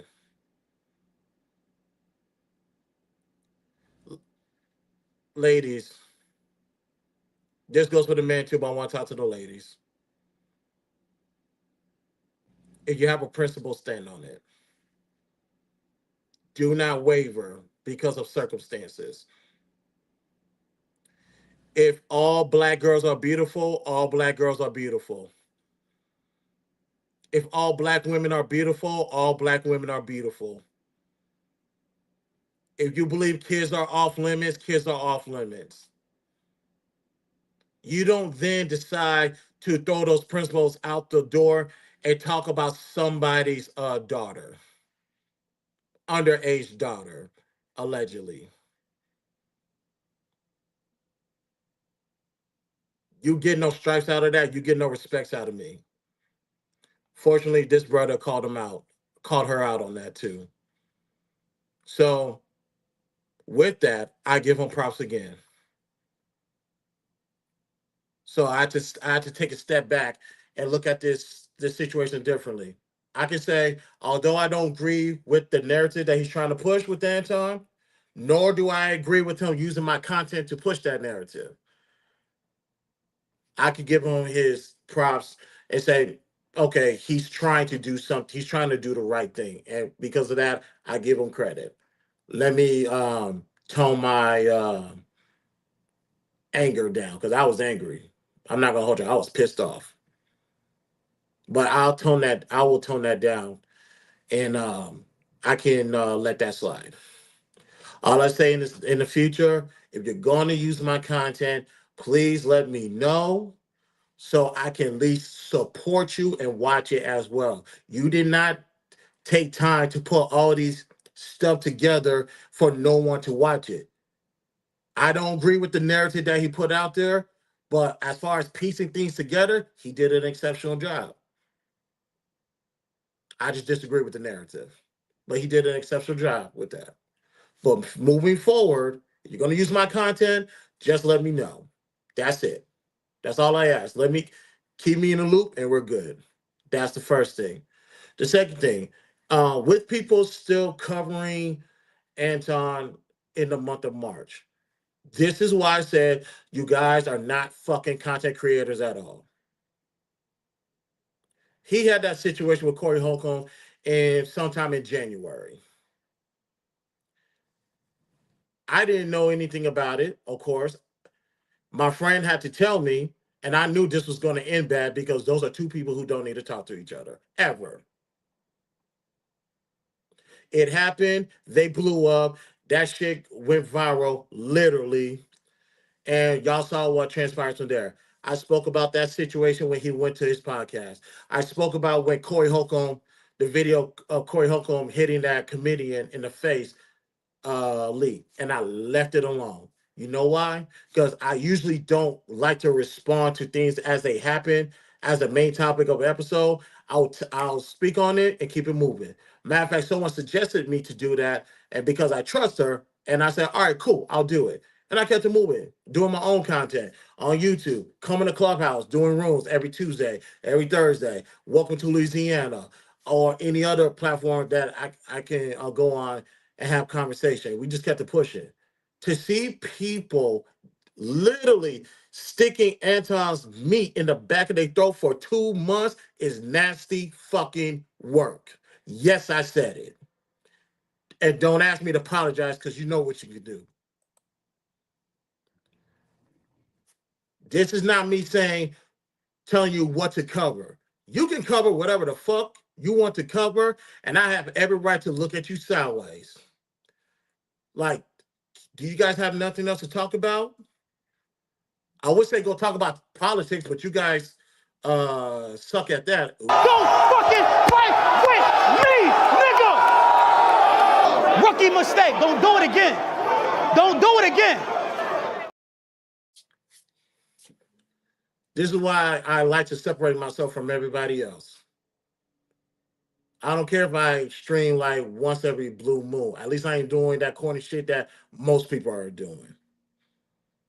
I'd rather fall off the map than follow the crowd, which is also nasty work, because here's one thing I have noticed from this throne that I sit so high in the sky, meaning having a vantage point.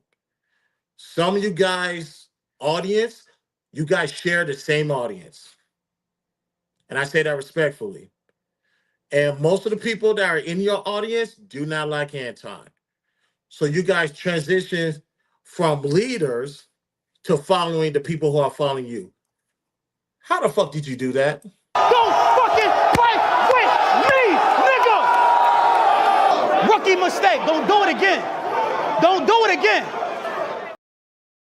I'm going to let you guys figure that out on your own fucking time. One thing I'm going to say is this. When I say we're not the same, we're not the same. So continue to cover who you want to cover.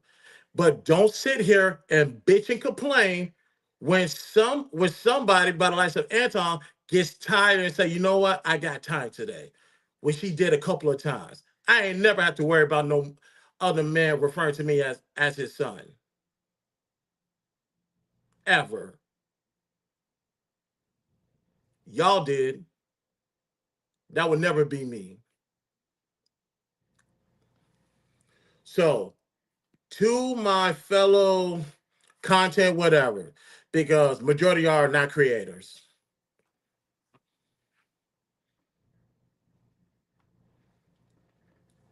My professional advice to you is real simple. Talk about something else. Some people pivot and went on to do their own things. I did what I had to do. Talked about it for a day or two and kept it moving. Haven't revisited since then.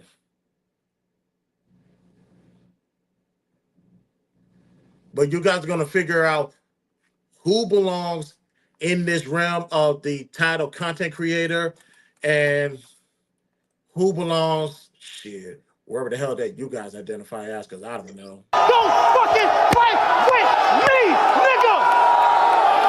Rookie mistake. Don't do it again. Don't do it again. I like what you did there.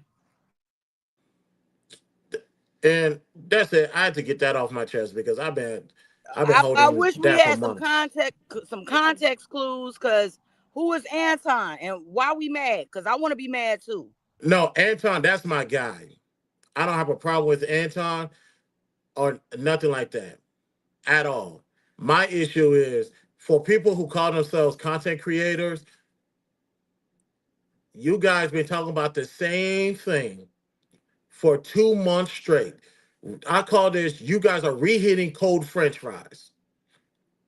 One day, I took a screenshot of trending topics on Twitter for shits and giggles.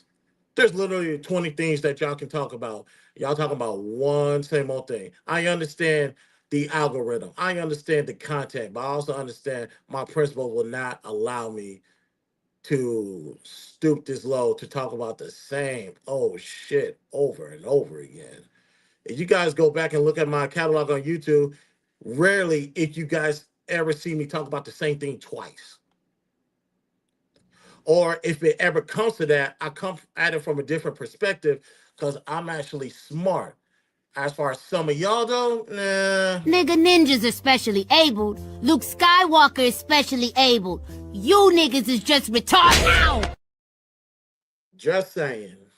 Just saying.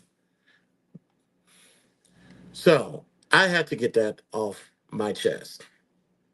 Let's do this final Cash App giveaway. Robbie has already won $25. Sel has won $75.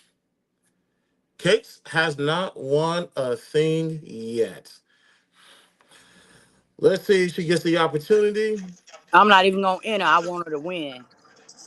Although I could use the money, I want her to win. I know. Whoever's on the clubhouse stage, meet your mic, please.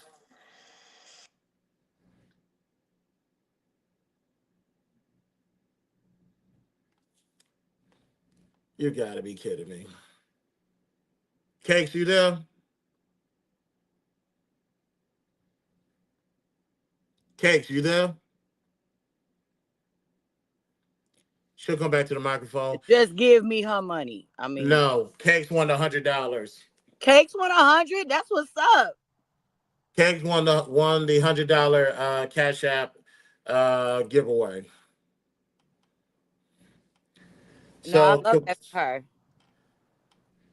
So yeah, So Cake's finna be my girlfriend before the night over. Oh my God! I just want to thank my Heavenly Father, Jesus Christ, for giving me this opportunity. Speak on thank it. you so much. No, I love that. Man, you was super kick. I know gas just went up. Shoot, that's right on time. I just feel like, you know what I'm saying, you deserve it. And I feel like I need an obligatory Cash App just for the fact that I showed up and talked shit. Look, my son over here on the lights. No, I'm just saying, a cool 50 will be cool with me. That's all I'm saying. Not the 50%. Dang. Listen, I feel as though I didn't enter the competition on purpose because I wanted you to get You should have. You should have. No, I know it, but I wanted you to win it, right? But this ain't got nothing to do with you. I'm talking to them. These the money men. Money men, send your girl a Cash App. Stop playing with me. I don't know what you're talking about. I don't know what you're talking about, Charlie. I had to consult my wife on that. My back pocket. You don't know what I'm talking about? No, you know, I'm married, so I got to consult my wife. I wasn't even talking to you. But since you want to include yourself, add yourself to the list. I need 50 from you and 50 from them, and now we even. Well, I'm a loan shark too. Let's get if the I give you numbers 50, to you got to give me 1,500, 125 and I'll back. put your name in the next Cash App. I'm just joking. Yeah, y'all can win. So, like I said, first time I did this, Daryl Long won the $50. This time around, Robbie, Cellulite, and Cakes won some money. We'll see who wins when I hit 1,500 subscribers. All right, well, big up to you. I'm really just joking with y'all. I don't want nothing from y'all. Unless y'all want to give it to me, I'll take it. But no, I'm not tripping. I give you $5, Swan. I guess. Girl, if you don't put that $5 in your what the hell? A gallon of gas. Hey, it's some. One gallon. It's So now One. give me who I have on the platform right now. Let's see. How do I want to present this? You doing a wheel? You doing a wheel? No. We're done with the wheel. All my money's gone, so we done with the wheel. Oh well, I don't even understand what we're talking about. Okay. No, I got a topic. I got a topic. Um, We're the ratchet this people. is probably. I know a lot of people did not like this topic when I spoke about it on Tuesday. Act like a lady, but think like a side chick.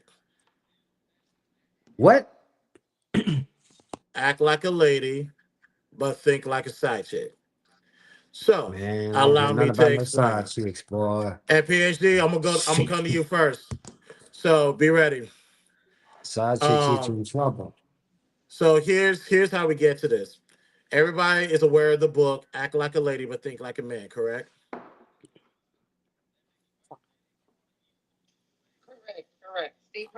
Steve, all right. So and of course, did I read any of those books? Hell no, but I did watch both movies. So here's what we know. The author of that book, oh my gosh, he got the damn book. What the hell? Let me no. I got it. No, stay your ass right there. Woo! Expand. Y'all see this shit? Hey, look, I ain't gonna show the parts where I took notes, but you know. Now, what did you take notes on? We listening? It's a couple of notes in here. I'll just chime in whenever You don't get think to I a won't point. fly out there just to burn that book? Just Man. saying. So y'all ladies got this book. Think y'all can play the game. Jesus. Chris ain't just some shit, man. This is It was crazy. gifted to me for Christmas. I just want to go and Who throw gave that it to you out for there. Christmas? For They Christmas. don't love you. No, at all. They hate my guts. Hate my guts like So how many guys? Hey, Chris, watch this. So how many guys you played the 90-day rule with? Not a damn one, because I thought that was the stupidest one out the whole book. The stupidest rule out the whole book. All right, let's. So why have did you get the church. book then? Right now, open the door. Open the door. X, I would like to say, why did you get the book? If you're not gonna apply the 90-day rule. I got it from the other chapters in the book. Just want to go ahead and preface that it was a gift. I'm about to bypass that shit. Huh, let's do this. So the objective from the author is so women can have a competitive advantage in the market to get the man that they desire. Do it work though? Hold on, follow. No. That remains to be seen because now I'm gonna do a test study on cakes after this. So with that being his objective, excuse me. If that is to get a man, I think thinking like a side chick will help you keep your man. Damn, that's a great point, Chris. Because side chicks are no on Clubhouse, they done had many rooms, side chicks are winning. So we got to correlate the two. I'm looking at Because Andrea right now. Yes. I think you Chris, I really think you onto something. Because on Clubhouse for 6 years, we don't had numerous rooms that side chicks are winning. Mm-hmm. So if Think Like a Man is a book Hold to on, give Nacho. Hold on, women Nacho. I'm gonna get leverage. you in a minute. I promise. Let Archie finish. Archie, like 30 seconds, and then I'm gonna give it to If Nacho. Think Like a Man give women leverage, and then incorporating thinking like a side chick, you can get a man. Now y'all got a way to keep a man. It's to think like a child chick. What do a child side chick do? She's there for that man every need. She listened to him. He able to express his feelings. She's there to give him that cookie when he wanted. She's there to she give him money. She there whenever he call, he is there because if you want to be a wife, you use that book, Think Like a Man, but then you think and operate like a side chick. You'll keep that man forever. Because we know side chicks been side chicks for 10, 15, 20 years. Come on, somebody. But I'm going to rest my mic right there, Chris. No chaser is in the building. It's act like a lady, but think like a side chick. Act like a lady, but think like a side chick. That's what Oh. we're doing. So, And how do side chicks, pray tell, think?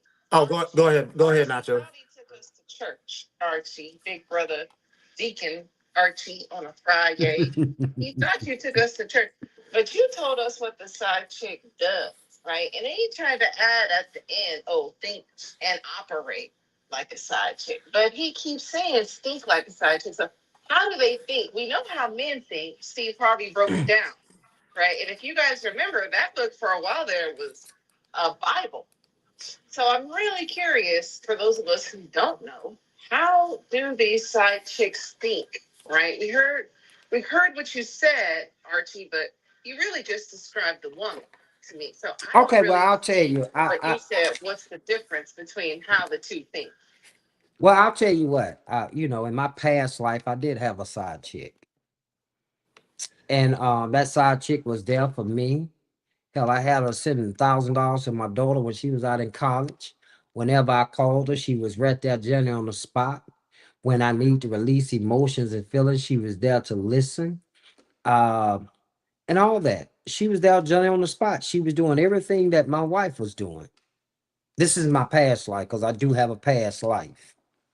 So yeah, a side chick is always about her man. Respect, love, and she even faithful and loyal. And she keeps that man for 10, 15, 20 years because she know her place. But if you listen to the women, they say they want to be wives. They saying they ain't going to cook. They ain't going to clean. They ain't going to submit. They ain't going to obey. They're going to do everything opposite than what they should do once they get the man. And the man will stay, but then the man will get him a side chick that actually will operate more as a wife than the woman he married. But now we don't heard side chick tell us this story. Now I'm here to tell you for real, for real. In my past life, I had a side chick. Some of y'all know the story. But she knew her place. She knew her place. But if you listen to women today that want to be wives, they don't even know their place to be a wife. That man wife you because he's committed and devoted to the family, not you, but devoted to the side chick. Because the side chick is actually being she's all about him. She submits to him. Matter of fact, she called and asked, can I go out tonight? He said, no, she ain't going nowhere. I keep telling y'all want to get out here with the sharks and don't really know how the game is played. This is the reason why Clubhouse have the topic, side chicks are winning. Because side chicks act like the wife, but ain't the wife. And the wife acts like the hoe. Oh. Transactional. Oh. Y'all ladies sit there and think about it. SC, laugh all you want, but y'all got to deal with the reality of women's mindset. This is information women have gave us. Now, then let me go ahead and take over. Hold on. Let me say it. The side chick will cook, clean, whenever wherever he at, she come in and bring it to him. Whether it's food, whether it's whatever. So how can you be the wife, but can't be all about the man, but the side chick all about the man? And wonder how your children get some of this high price stuff because he sure ain't buying it. But I'm gonna go on mute. Go ahead, Chris. Now, actually, let me get PhD in here. I want to hear his talk on here. Satellite said, so we praising hoes over the wife. That sounds backwards. Actually, we're not. But I'm gonna explain. I'm gonna explain to you guys how I got to this. I want to hear what PhD got to say on this. Go ahead, PhD. As far as should women be thinking like a side chick? Act like a lady, but think like a side chick. It's a playoff of Act Like a Lady but Think Like a Man. That's Steve Harvey, but Yeah, I don't like it. I think that we've gotten away from grandmama, and I think that if women go back to the days of grandmama, then we will men to treat them better and value them more. So all of this craziness out here, it just way off base. We just need grandmama back. That's it. I get it. But in fairness, Did PhD, you know grandmama was a hoe too? No, I wasn't gonna no, go there. no, no, no, she This wasn't. isn't That's telling right. women to be hoes, though. That's That's correct. not what it's saying. That's Oh, not you, what the point of. Layla, how you been? Hey, Christopher, how are you? Hey, seen, I heard you in a while. I know. I've been in here listening to y'all, but I haven't said a lot. Yeah. See, grandmama was reading the scriptures on Really? Saturday. You understand Okay. what I'm saying? Putting the clothes out on the line. Well, how That's do what you? mama was doing. She was up early in the morning making them buttermilk biscuits. You understand Okay. what I'm saying? Buttermilk biscuits. That's Well, hold what up, grandmama was PhD. Let me doing. ask you this, and PhD. You ever heard about the milkman? So Uh, you help the panel to understand I how the heard terminology heard the of such milkman a came rumor. in. I heard of such a rumor. Oh no, it ain't a rumor. You see it, maybe Chris. I heard of The such. terminology that hold up, PhD. Let me break it down. The terminology that the milkman, while Papa and Granddaddy was at work, you know, there was a day where the milkman come and drop milk off at the stoop or at the doorstep, and Mama and some mamas and grandmamas was hitting the milkman, and the milkman was the one that left the baby there. But the man that thought the children, Chris, he don't want to go that deep. You see, he Nah. gonna try to bring grandmama in here. You don't forgot, grandmama was hitting the milkman. Man, see. Y'all always want to do this because this justifies y'all behavior for dealing with these hoes of today. That's what y'all like to do. We know good and well that grandmama didn't even have time for all of this foolishness. Grandmama wasn't at no club. She wasn't at no bar. She wasn't doing none of that. She had a time. She was folding the clothes, putting the clothes out on the line. You understand? Planting flowers in the garden. That's what grandmama was doing. So we if we get grandmama back, man, everything was lovely, man. You know what I'm saying? Everything. Well, Well, we're gonna end up having to go to the Smithsonian Museum because that's where grandmama's at now. that was crazy. That was crazy. But let me explain this. Actually, Layla, do you want to say something to the conversation? I was gonna say I know PhD is real sensitive about the whole thing, but like I don't think this is a stamp of approval for hoes. It's just understanding like what it what it takes to nurture the relationship, and I think it speaks volumes that when you hear all these conversations, like you don't understand that the side chick was always the woman that served the man, right? Like, and to Archie's point, right? She's there when he needs her.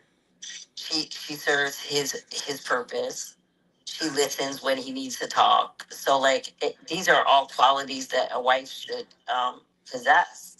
So arguing against the whole part is like the straw man argument, because that's the straw man argument. You're stuck on the whole part.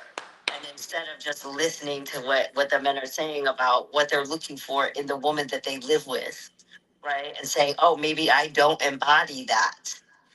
Maybe I'm not offering those things to my husband, and maybe I need to try and see what happens if I do.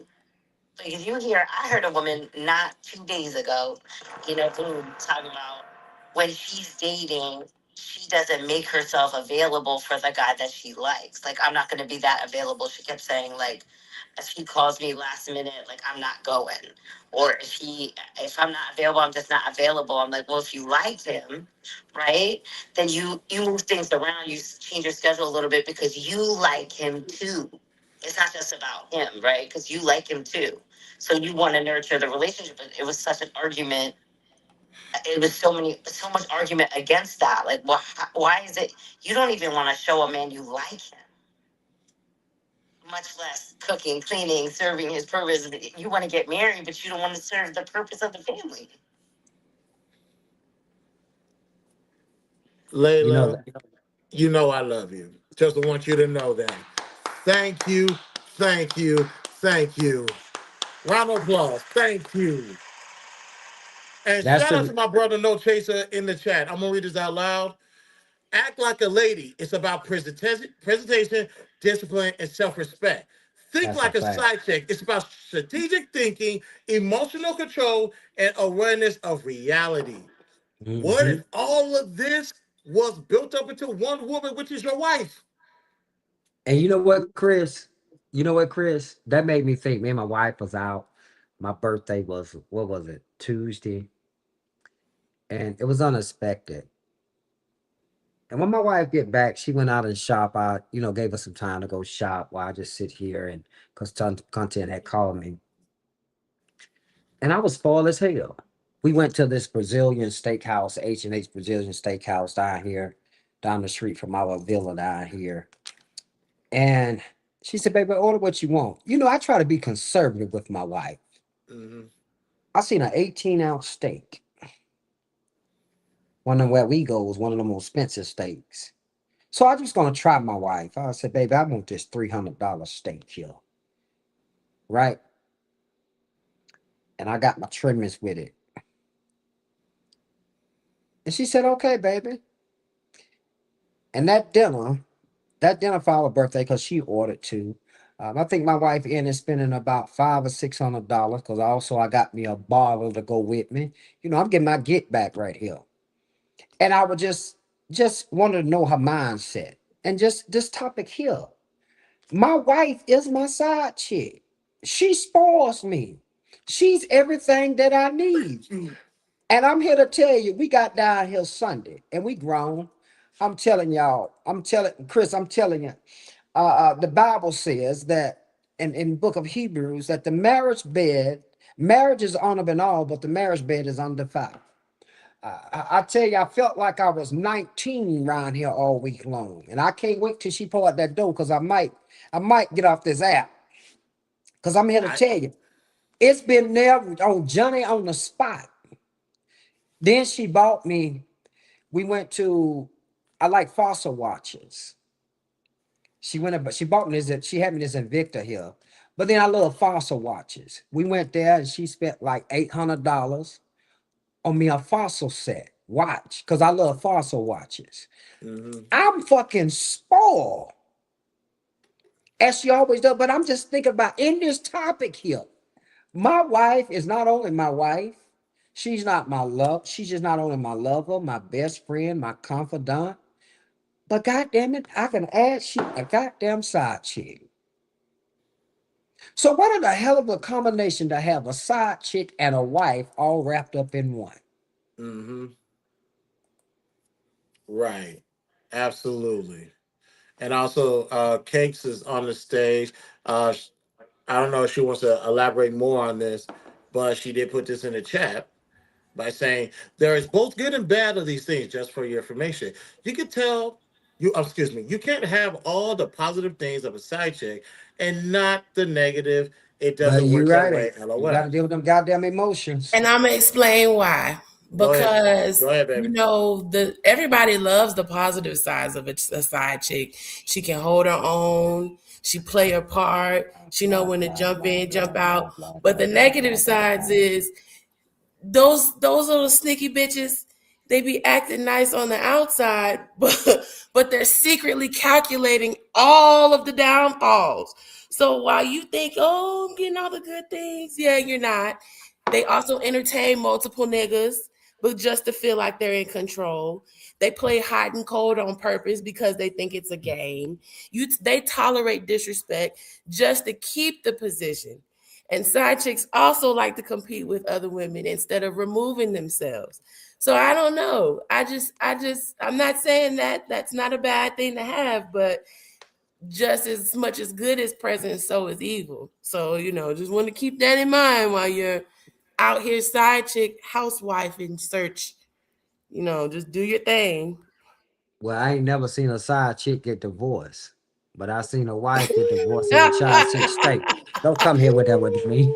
Oh my God, The side chicks Archie. ain't married. What Don't the hell you are we can't talking play with about? me. Archie. You can't play with me with Archie, I this. But thought what are but we you said talking your about? wife was a side chick. So Oh, let me okay. let me get in here. Let me Oh. get in here real quick. So here's how we got here. Um,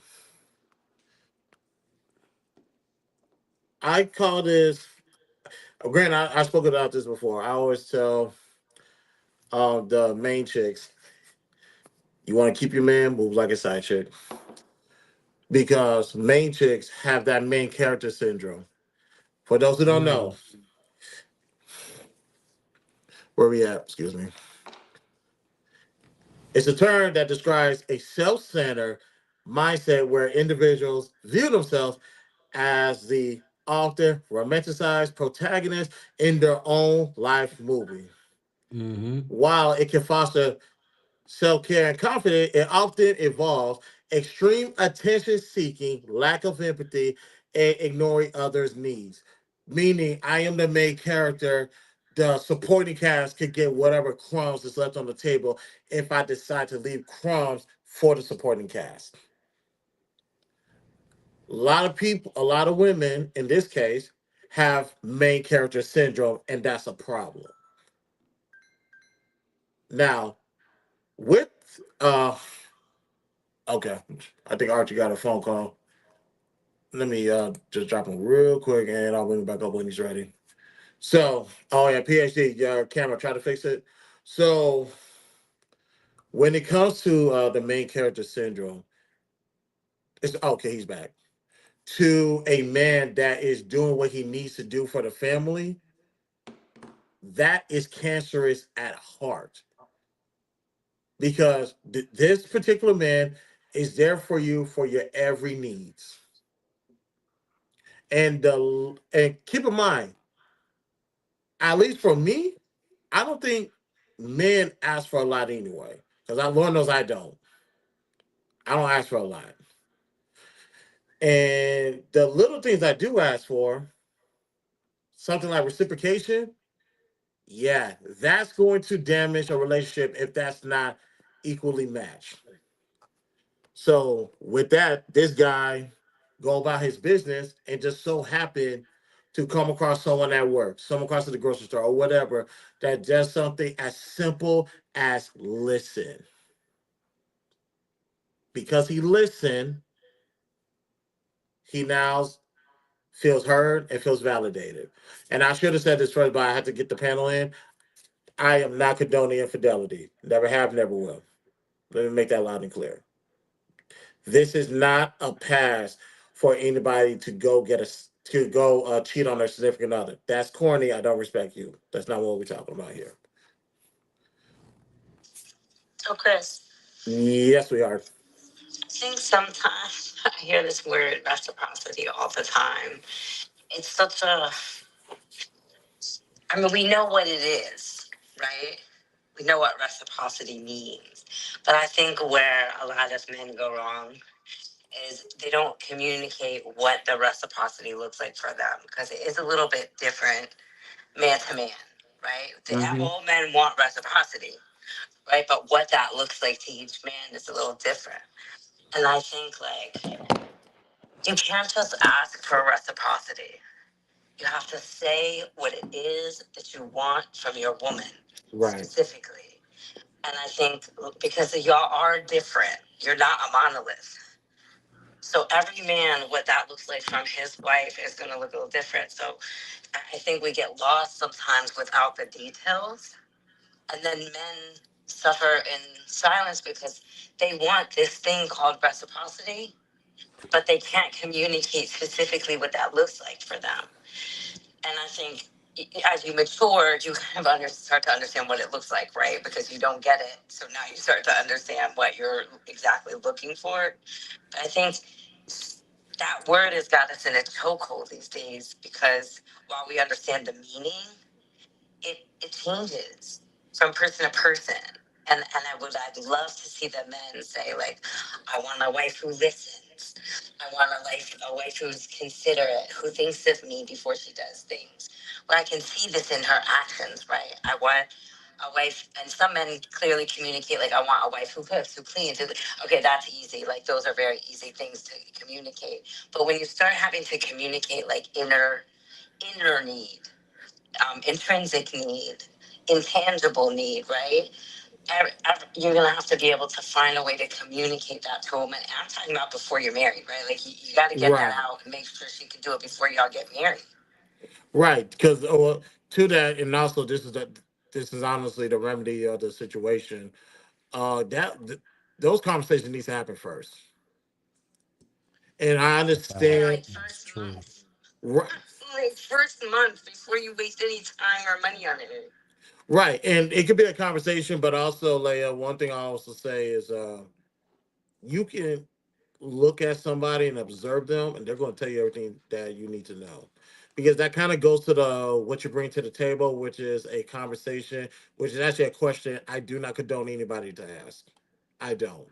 But that is a question that has to be answered. And usually those get answered very quickly and very often, especially within the first stages of the relationship. So if there is a yeah, it's a dead conversation. I don't like it because truth be told, when it comes to this table conversation, anybody can say anything. What does your actions and results actually prove? If it doesn't back up what you say, then you talking was a waste of time. So if when it comes to reciprocity, if there's something that you want in a significant other and you come across somebody who already does that, then cool, you win. And but if she doesn't do that, that was a bad investment. And you're just gonna have to hold that L depending on what stage you're at in the relationship. I So think reciprocity. go ahead. Okay, I don't even know how to say it. In the Reciprocity. beginning, right? No. Like I don't want to use that word, right? Because that means you have to do it first, and then you have to hope she returns it, right? If I like you and you like me, and we're like, hey, let's just see if we really like each other, right? Like first conversation. I, I think you're interesting. You think I'm interesting, right? At that moment where we've kind of decided that we think each other is interesting, she should also make effort from that moment. I think men spend a lot of time in the beginning trying to impress a woman or like take her out, plan lavish dates. Like I always say, like men, there should be no sex or money like in the beginning because it muddies the waters of like what is going on. Does a woman really want to get to know you or does she like the fact that you take her out to these nice restaurants or whatever? And if you're dating intentionally, for long term, then none of that stuff matters in the beginning. Like, do I even want a second date with you? Do after the coffee date, were you interesting enough at the coffee date to have coffee again? Like why are we? I think men spend too much time in the beginning doing the big date thing, and they're missing that he's doing all the effort from the jump. And then now you're looking for a return on that instead of like, if I like you, why am I not showing you effort from the beginning as a woman? Right. So And that's if I that's ultimately my point. That was ultimately my point. You're going as a man or a woman, you're no more. You should be building on some type of foundation. Hopefully, it's a friendship. But if not, you should be able to see who this person is based off of their movements. And if it's something you're rocking with, I would say go right ahead because you don't have to ask for reciprocity. It was already naturally given. It was already inherently there. Versus saying like, "Hey, you're not. I'm here." I'm here giving you my ears and my shoulders when you're having a bad day at work. When I try to do the same thing, I can't get the same thing in return. So it's better to Right, have this because you're conversation. always looking for that see, return instead of her bringing that from the beginning. Right. Hold on. Let me. Right. I think somebody. Go ahead. Cora's ready to speak on YouTube stage. Go ahead. All right. I wanted to say Um, I hear what she's saying, but a lot of women, to me, the moment you go out on a date, a woman should recognize that she's not even getting the space to actually be all of herself in a way of whatever her value is. It's not, she don't have the space to show that on a date. If the date is taking up all of the attention of, let's just say, this first encounter together, now we're paying attention to the restaurant more than him, more than I. If we're paying attention more to how long we drove to get to the restaurant, if we're paying more attention to the waiter and the drinks were better than probably he was. The moment that a person to me show up and recognize all of that is happening, then to me, if they want their time to be worth it, they have to separate themselves from the date. It's nothing wrong with wanting a great first date. It's nothing wrong to me with um feeling like someone valued you. But to me, if that value outdo your presence, outdo the things that you're passionate about, outdo um your values. Like if you like to talk about certain things or you're passionate about certain things, and if none of those took the forefront of the date, then to me, the woman, is her responsibility to ask for that space, to create time for that. That's just kind of something where it's when you're love something, you want to put yourself in the presence of the things you love. When you're something is on the forefront of your mind, the back of your mind, on your mind throughout the day, that's something you actually want to talk about. If a woman noticed that none of this took place on the date, to me, it's not the man's job to stop giving a date because the woman is not bringing her value to the table. That's not it. If the woman want her time to be worth it, then to me, the best way to make your time worth it is to make sure you are being seen, you are being heard, you are being appreciated. And then when you're kind and lovely, somebody is telling you thank you at the end of the day. It's not really that hard to me, but asking somebody to stop doing something when a person can simply make their own time worth it. And this is the time of giving yourself to your date. I give you my attention. I give you the things I want to talk to you about. That's a giving. So yeah, that's what I just wanted to add. I just don't think people should stop offering their time, their money, or any of that. So let Their me piggyback time and just their a little money. bit on what you said. Oh, yeah, let Layla go. Hold on, let Layla go. Then I want to hear what An has to say. So I'm not telling people not to give their time, right? So first of all, in any interaction with any person, I'm not requesting space to be myself. I'm going to be myself. And if that person doesn't allow that, then I already know what it's hit for that person. And I could do that on an hour coffee date, right? We can have conversation, we can have dialogue, and I know whether this person is giving me space to share, to have a fair exchange of ideas with them, to share who I am.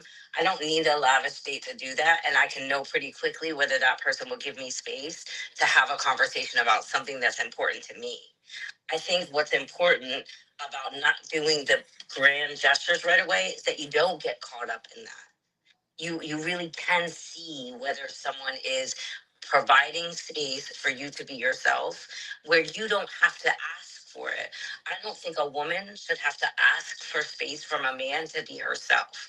And I think the reverse of that is also true. I think men should come to women authentically who they are, and that woman should accept that and give you space to be that as well.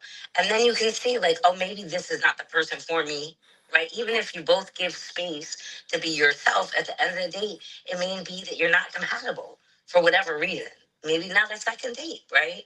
But if you're focused on getting out of the way, right, and allowing a person to be authentically themselves, that's how you figure out whether someone is a match for you. All the lavish things, they get in the way of that actually happening. So I think we agree on that part, right? You get caught up in the restaurant, what you're gonna order, and all those things, and what you're eating, and how good the food is, and the waiter, and like the drinks, and all that stuff. Instead, focus on each other and get out of the way and let the other person be themselves, and see if there's an energy there that matches. Exactly. I'm gonna say this. I'm sorry. Go ahead. Go ahead now. Go ahead on. Yeah, I say this a lot, man. A lot of people on this app y'all talk too much, and you overthink simple things. You see what I'm saying? And a lot of and typically in these relationship conversations, it's a dynamic of two people who are not compatible or lack interpersonal relationship skills. So it's like socially awkward people. You see what I'm saying? If she don't value our time on a date, I'm leaving. I'm gonna say that again. If she don't value our time as I will value our time, right? Because we both given up time to get to, to go on a date. If she don't value that, I'm leaving. Dutch, I will see you later. She's not my type. You see what I'm saying? Un is a sapiosexual, right? Un is an asshole too, right? But Un is also transparent. You see what I'm saying? Ain't no agent. What you see, what you hear is what you get. And now this is the part where I agree with her. A lot of people are afraid to be themselves. It's like you're afraid of the person in the mirror. You see what I'm saying? So if you're afraid to show who you really are, then you can't get mad if you come across a person who's doing the same thing. And that's what we typically hear on these apps. People who are afraid to be themselves, then they feel compromised later, right? And then they blame the other person for making them feel like they had to change. Do you see what I'm saying? So some friendly advice. Get to know who you are. Get to know your non-negotiables, right?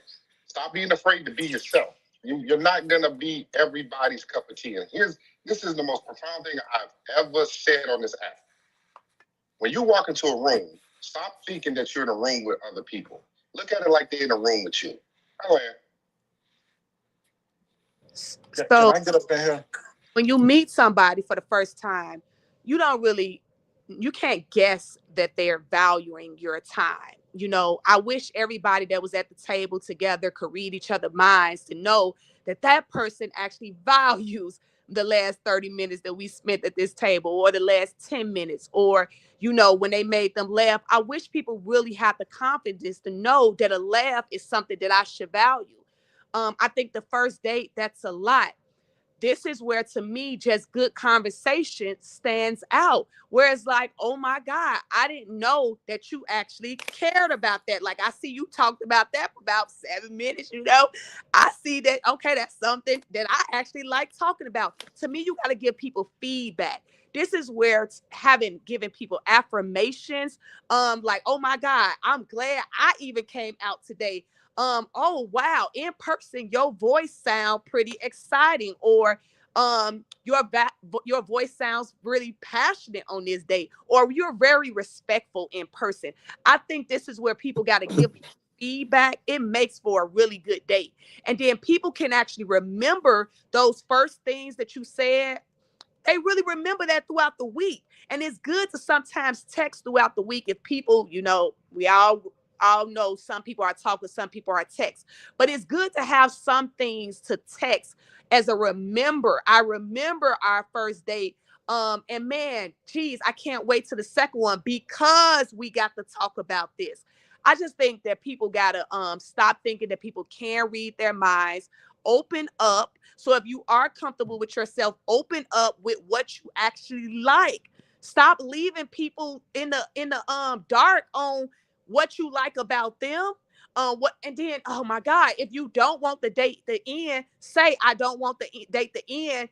Can we plan something else? It's like little things like that that allows a person to really know that you value their time. Not this whole guessing game of, did they like where I took them? Did they like that we met up on a Saturday on the weekend? Now all that stuff, man, you can clear the air if you just open your mouth and be more nice, be more kind, be more open.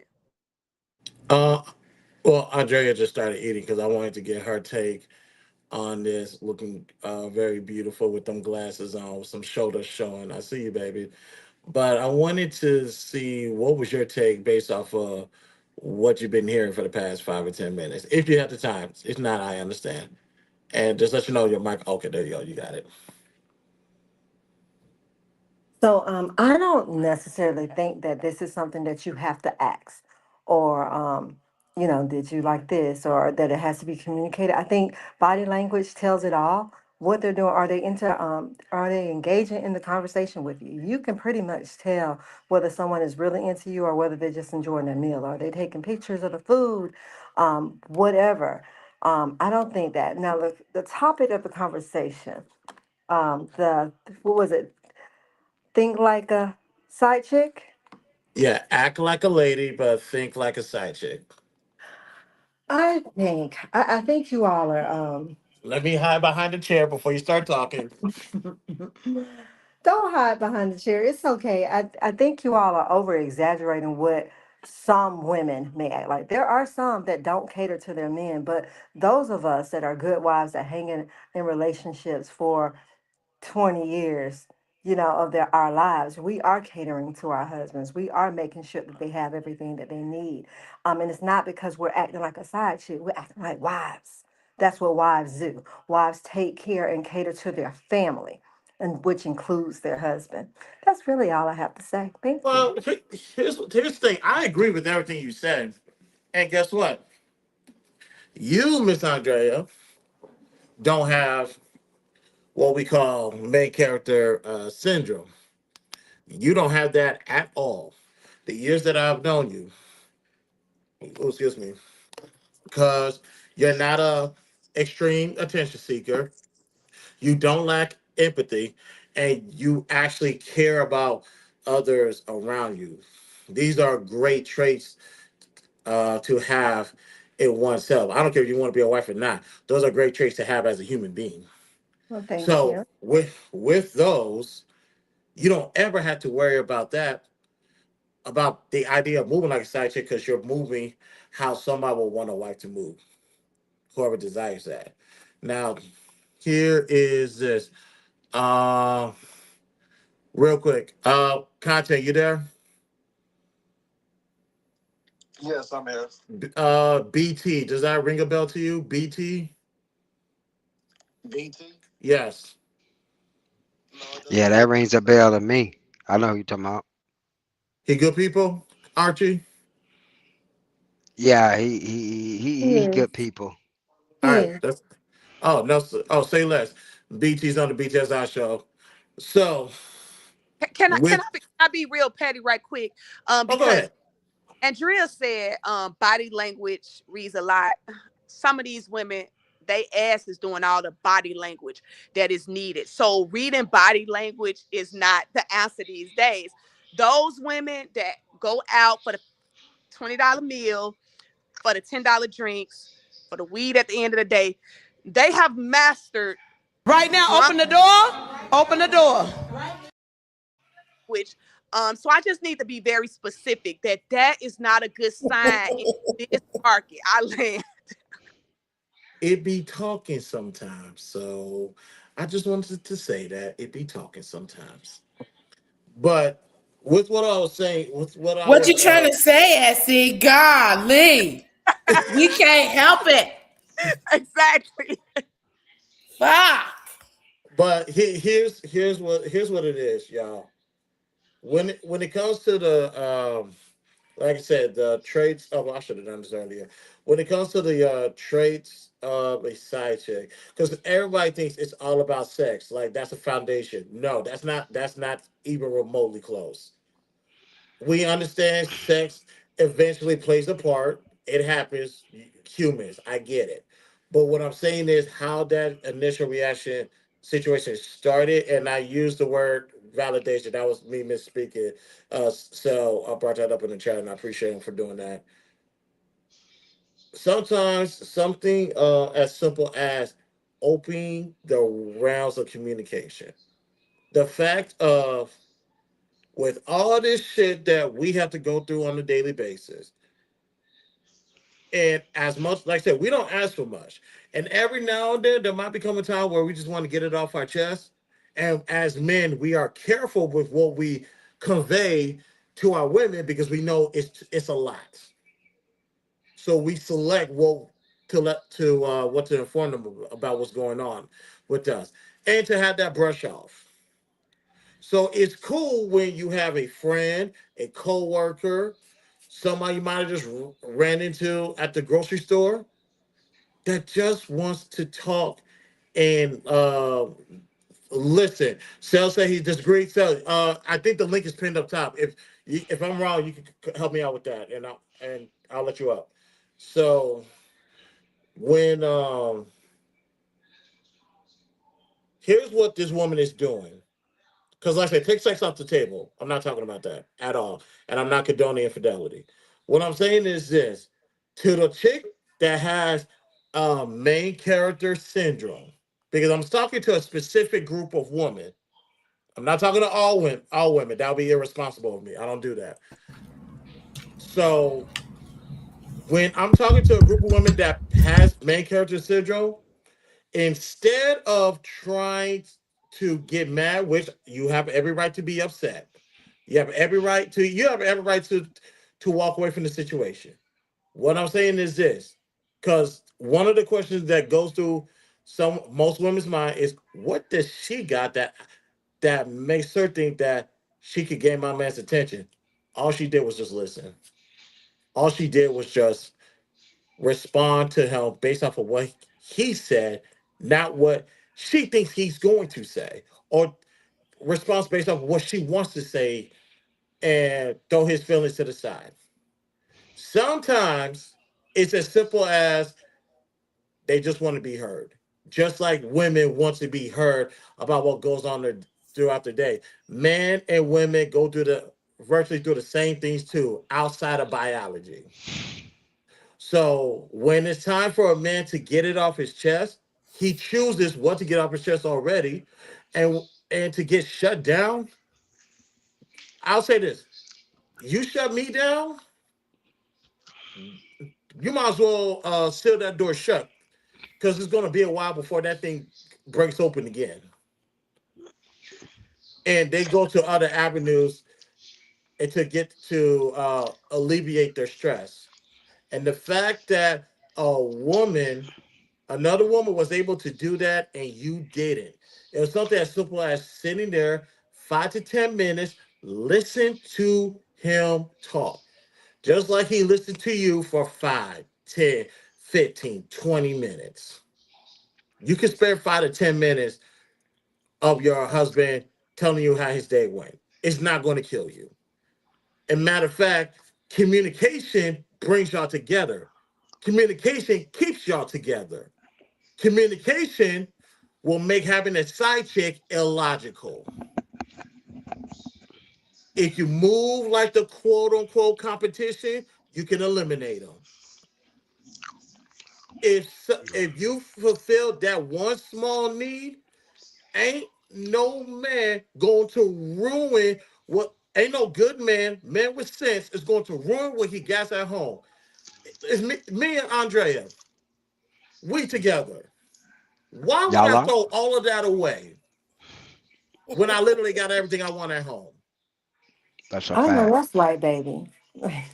Excuse me. See, she took off her glasses too. See. I'm gonna be honest. Hey I, Chris, I let me sure ain't be gonna make me honest with catch that flight. She think I'm playing. Hey Chris, let me be honest with you on something with you by saying that. Real You know quick. heard All right, go ahead. Then I'm gonna give it to Will. you know heard me say on Clubhouse plenty of times I'm not faithful just because of the covenant of marriage, correct? Uh huh.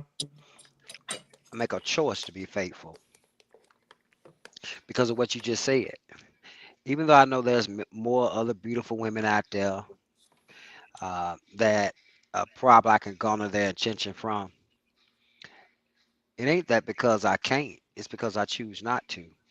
Because they're not what I already know what I got at home. Right. And what I got at home is that I got a wife that, guess what? I ain't met many women that will. I'm very vocal that I can express my feelings and my emotions to when they do something to me. You think I'm gonna trade that up for 15, 45 minutes, an hour, or for a good time? Right. No, No, no, I'm not trading that up. that's a bad investment. That's a bad deal. No, it's a bad deal. That's what men are looking for. So they don't have to go look someone else. You need to be everything that man needs to be.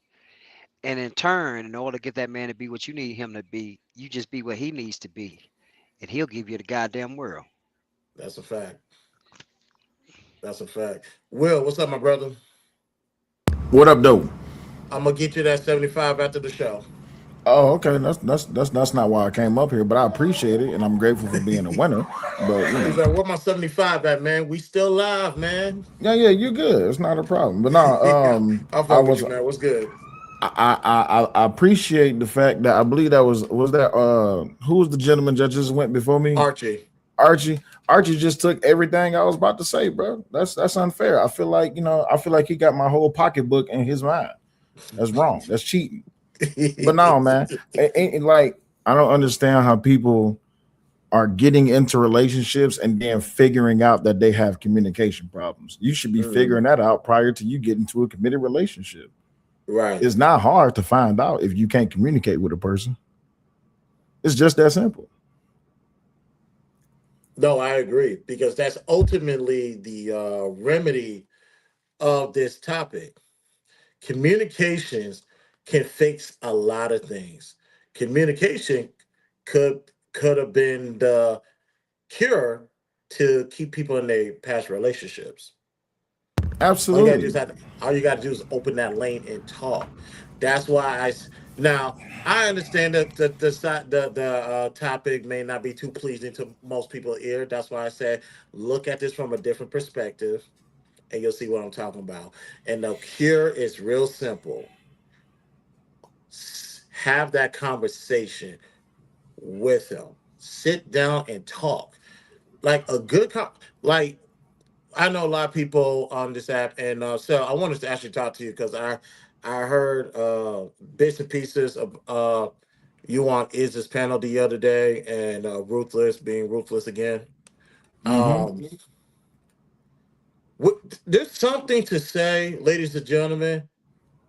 I know we talk about she gotta be the baddest woman. She gotta have ass. She gotta have boobs. She can't have no stretch marks on her stomach. All the stupid shit that we hear on Clubhouse and YouTube. There's something about just Friday night, sitting on the couch, talk. And when you have that conversation, 1 hour goes. When you try to have a 5 or 10 minute conversation, 30 minutes go by, 60 minutes go by, 2 hours, 3 hours. Some of these great conversations that I be having, ladies and gentlemen, when you look up, you're like, we've been on the phone for like 3 or 4 hours. What the hell? Conversation saves the relationship. If you guys never hear, I know a lot of you have not heard me or not been paying attention to me for whether it be 4.5 years on Clubhouse or 12 years, the total of the 12 years I've been on YouTube. Listen to me very carefully.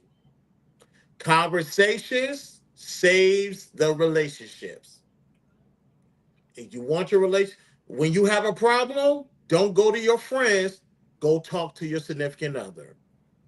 Facts. Hey, baby, I got something I want to run by you. It's been bothering me. Let's talk. You open up to her. She opens up to you. She brings. I was like, Ash, thank you for joining, but sweetheart, I'm in the middle of a show. Thank you, but can I jump in for just a second? Because I'm not gonna be up here too long. I gotta get. Go ahead. Out. My bad, man. But let me just say this right quick though. People got to stop being afraid to have uncomfortable conversations. You see what I'm saying? Thank you. I don't give a damn if you get pissed off. If I'm gonna spend the rest of my life with you, listen, I'm gonna be around you when you don't like me. I'm gonna be around you when you do like me. It may be something I do that may piss you off, but at the end of the day, that don't mean that I'm just about to fly out the woodwork just because I pissed you off, or you might have pissed me off, and I'm gonna bring it to you. Hey, baby, I need to holler at you. What we need to talk about? Well, listen. You did some shit the other day that really pissed me off. Well, how come you didn't say nothing right then? Because my first reaction was immature and it was negative. I needed to collect myself so I can bring myself to you and actually have this conversation with you the way it need to be had rather than the way I wanted to have it. You see what I'm saying? Now, your significant other, whether they know or understand in that moment, listen, This is where communication prior to you even getting the draws off, prior before the pain is coming off, before that thing get the dripping wet, before that thing get hard. This is things that need to be discussed and solidified within the foundation before the relationship even begin. That's why a lot of people is in the troubles and the byways and the highways that they having right now. You have a multitude of people hitting social media saying, "Oh, I can't stand these men. I can't stand these women." That's only because you didn't take the time to mature and have a conversation before you went ahead and dropped that thing off in that box. Yeah, that's real. That is real, especially the uncomfortable conversation, because we had a situation, not a situation. Let me stop lying. Conversation got a little bit cantankerous because when you have black people together and you have a white person as well, Sicilian to be exact, it can be it can get derailed. And one thing I did tell everybody is this: I'm not. I'm comfortable with having very, and I do mean very uncomfortable conversations with the Right. most far left, right, center people you could possibly think of. Let me make this loud and clear. For the record, shout out to Pocket Deeps. That's my homie. She is protected when she's with me. So what I'm about to say is not a reference to her at all. Ladies and gentlemen, I, black man, father from Nigeria, mom from the Midwest, black American, I can have a conversation with the racist and not lose my composure. Absolutely. Oh, Racist people are fun people. yeah, they're fun to talk to. And if you're actually smart and know how to dance around how to get around their commentary, Hmm. you hey, y'all ain't never seen a pissed off racist. It's actually kind of funny. Hey Chris, you know the beautiful thing about racist people? You What's don't up? have to guess who they are. They tell you exactly who they is. Eggs, thank you. You know what the most dangerous thing about being around people, especially that look like you, and when I'm talking about have the same skin color you or complexion, or just a few to the left or a few to the right.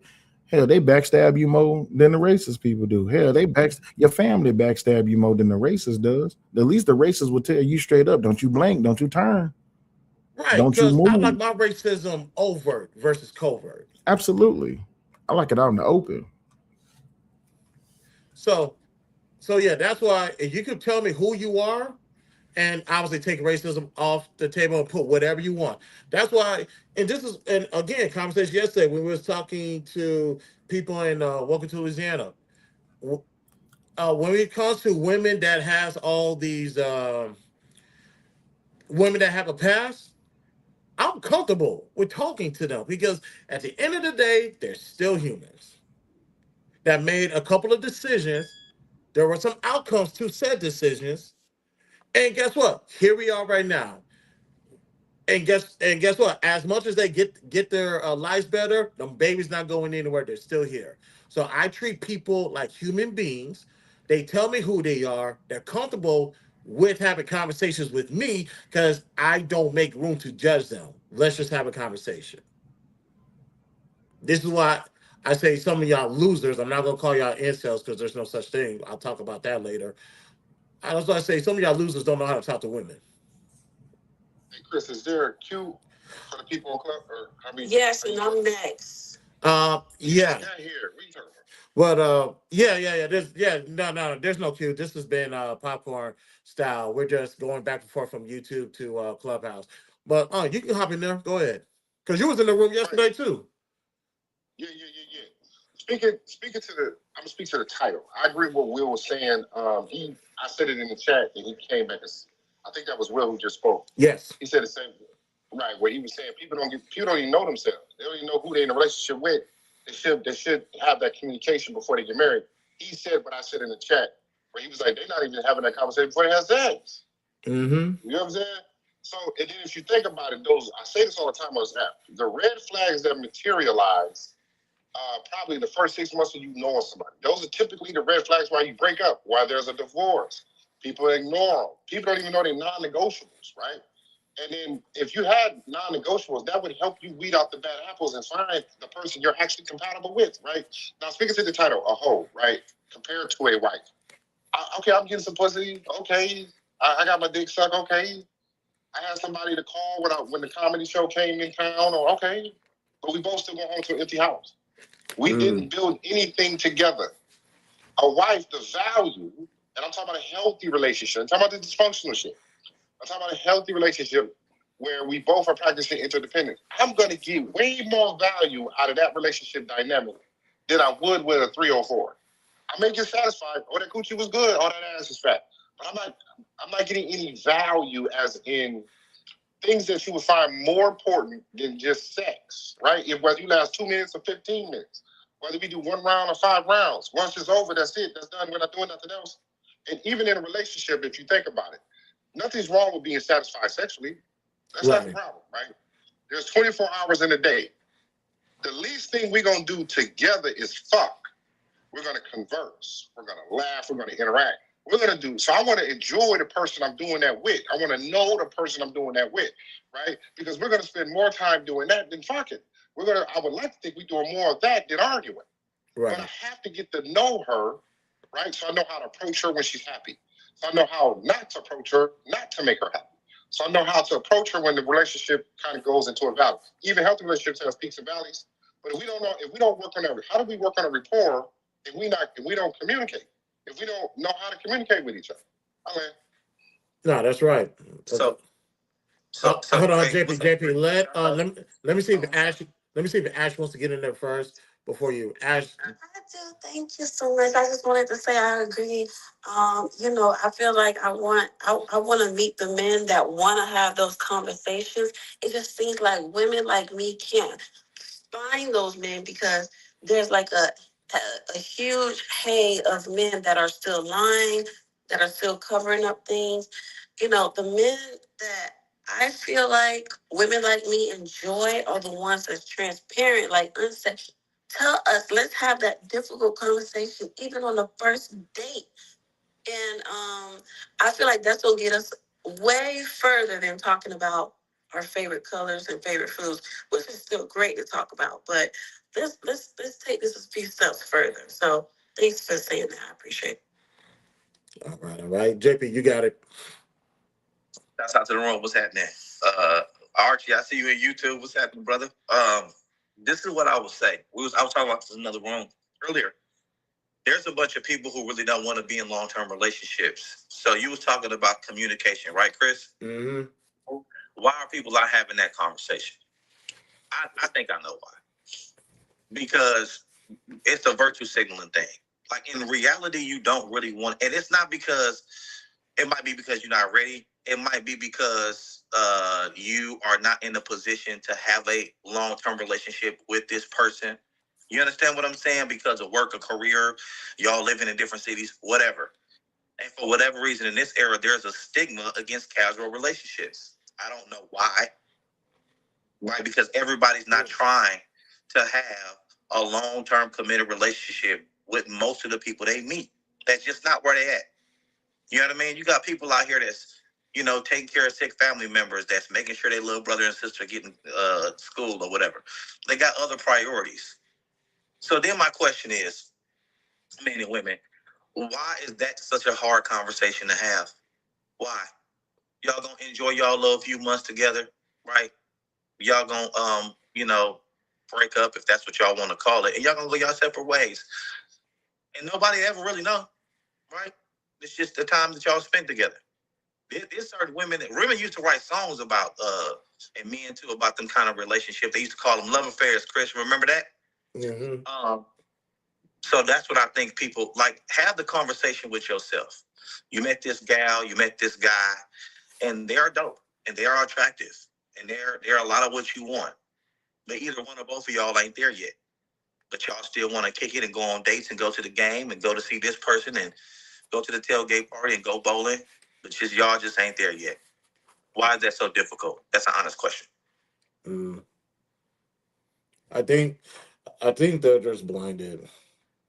Because a lot of these conversations can save you a year and a half or 2 years your time being wasted. But when you're so focused on the superficial shit, you don't even think about that. And that's one. Or number two, quite frankly, I don't think people like to think about the long times, like the possibility that this can actually grow into an actual relationship. So they go in there ill prepared. They probably had something else in mind, but got more what they bargained for. The only thing is they're not ready for what they bargained for, or ready for the idea of this can actually last longer. And they say, all right, let's just go with the flow. And the problem with going the flow is you don't have uh you're not solidified on what you want in a significant other, and you're honestly just settling with what you got right now because it felt good in the moment. And maybe maybe I'm a little bit biased with that because for those of y'all on YouTube that I've been in the army my whole adult life.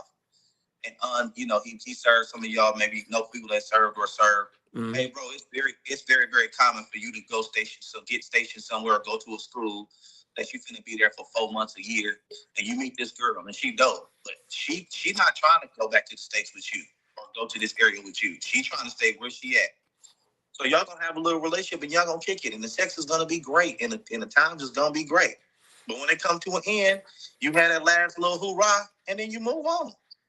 And it's all good. That's exactly what we're talking against. That's exactly what they don't want to have. They want to have relationships. They don't want that. We're not for that. That's not the conversation that we're having. And real quick, hold on. Let me say this, Chris. So Ash, just in case you missed it, I'm talking about proper communication. That's what I'm talking about. I'm not advocating for or against casual relationships. I'm saying I'm hearing people, right, struggling to have that difficult conversation. That's a conversation people don't like to have. I don't know why, because that's what's gonna happen anyway. You know what ends up happening when you don't have that conversation? It's a bad breakup. You get to arguing and fighting about things that y'all both kind of already understood because your feelings is involved. Be grown ups. That's all I'm saying. And real quick, I want to get Will in here because there were some things that were said. Hey, baby, how you doing, sweetheart? There were some things that were said on YouTube, and I wanted him to expound on that now. On YouTube or on Izzy show? From the other day. Well, yeah, same thing. Izzy show. Okay. You brought up Kevin Samuels, Mm-hmm. and if I recall correctly, I think we're approaching year number 5 of his passing. If I'm not mistaken, I believe so. Yeah. Because I made my debut on this side of YouTube. What do you want to call it? The Fight Club Center or another chitlin circuit? The EBT space. EBT space. We can go with that. Yeah.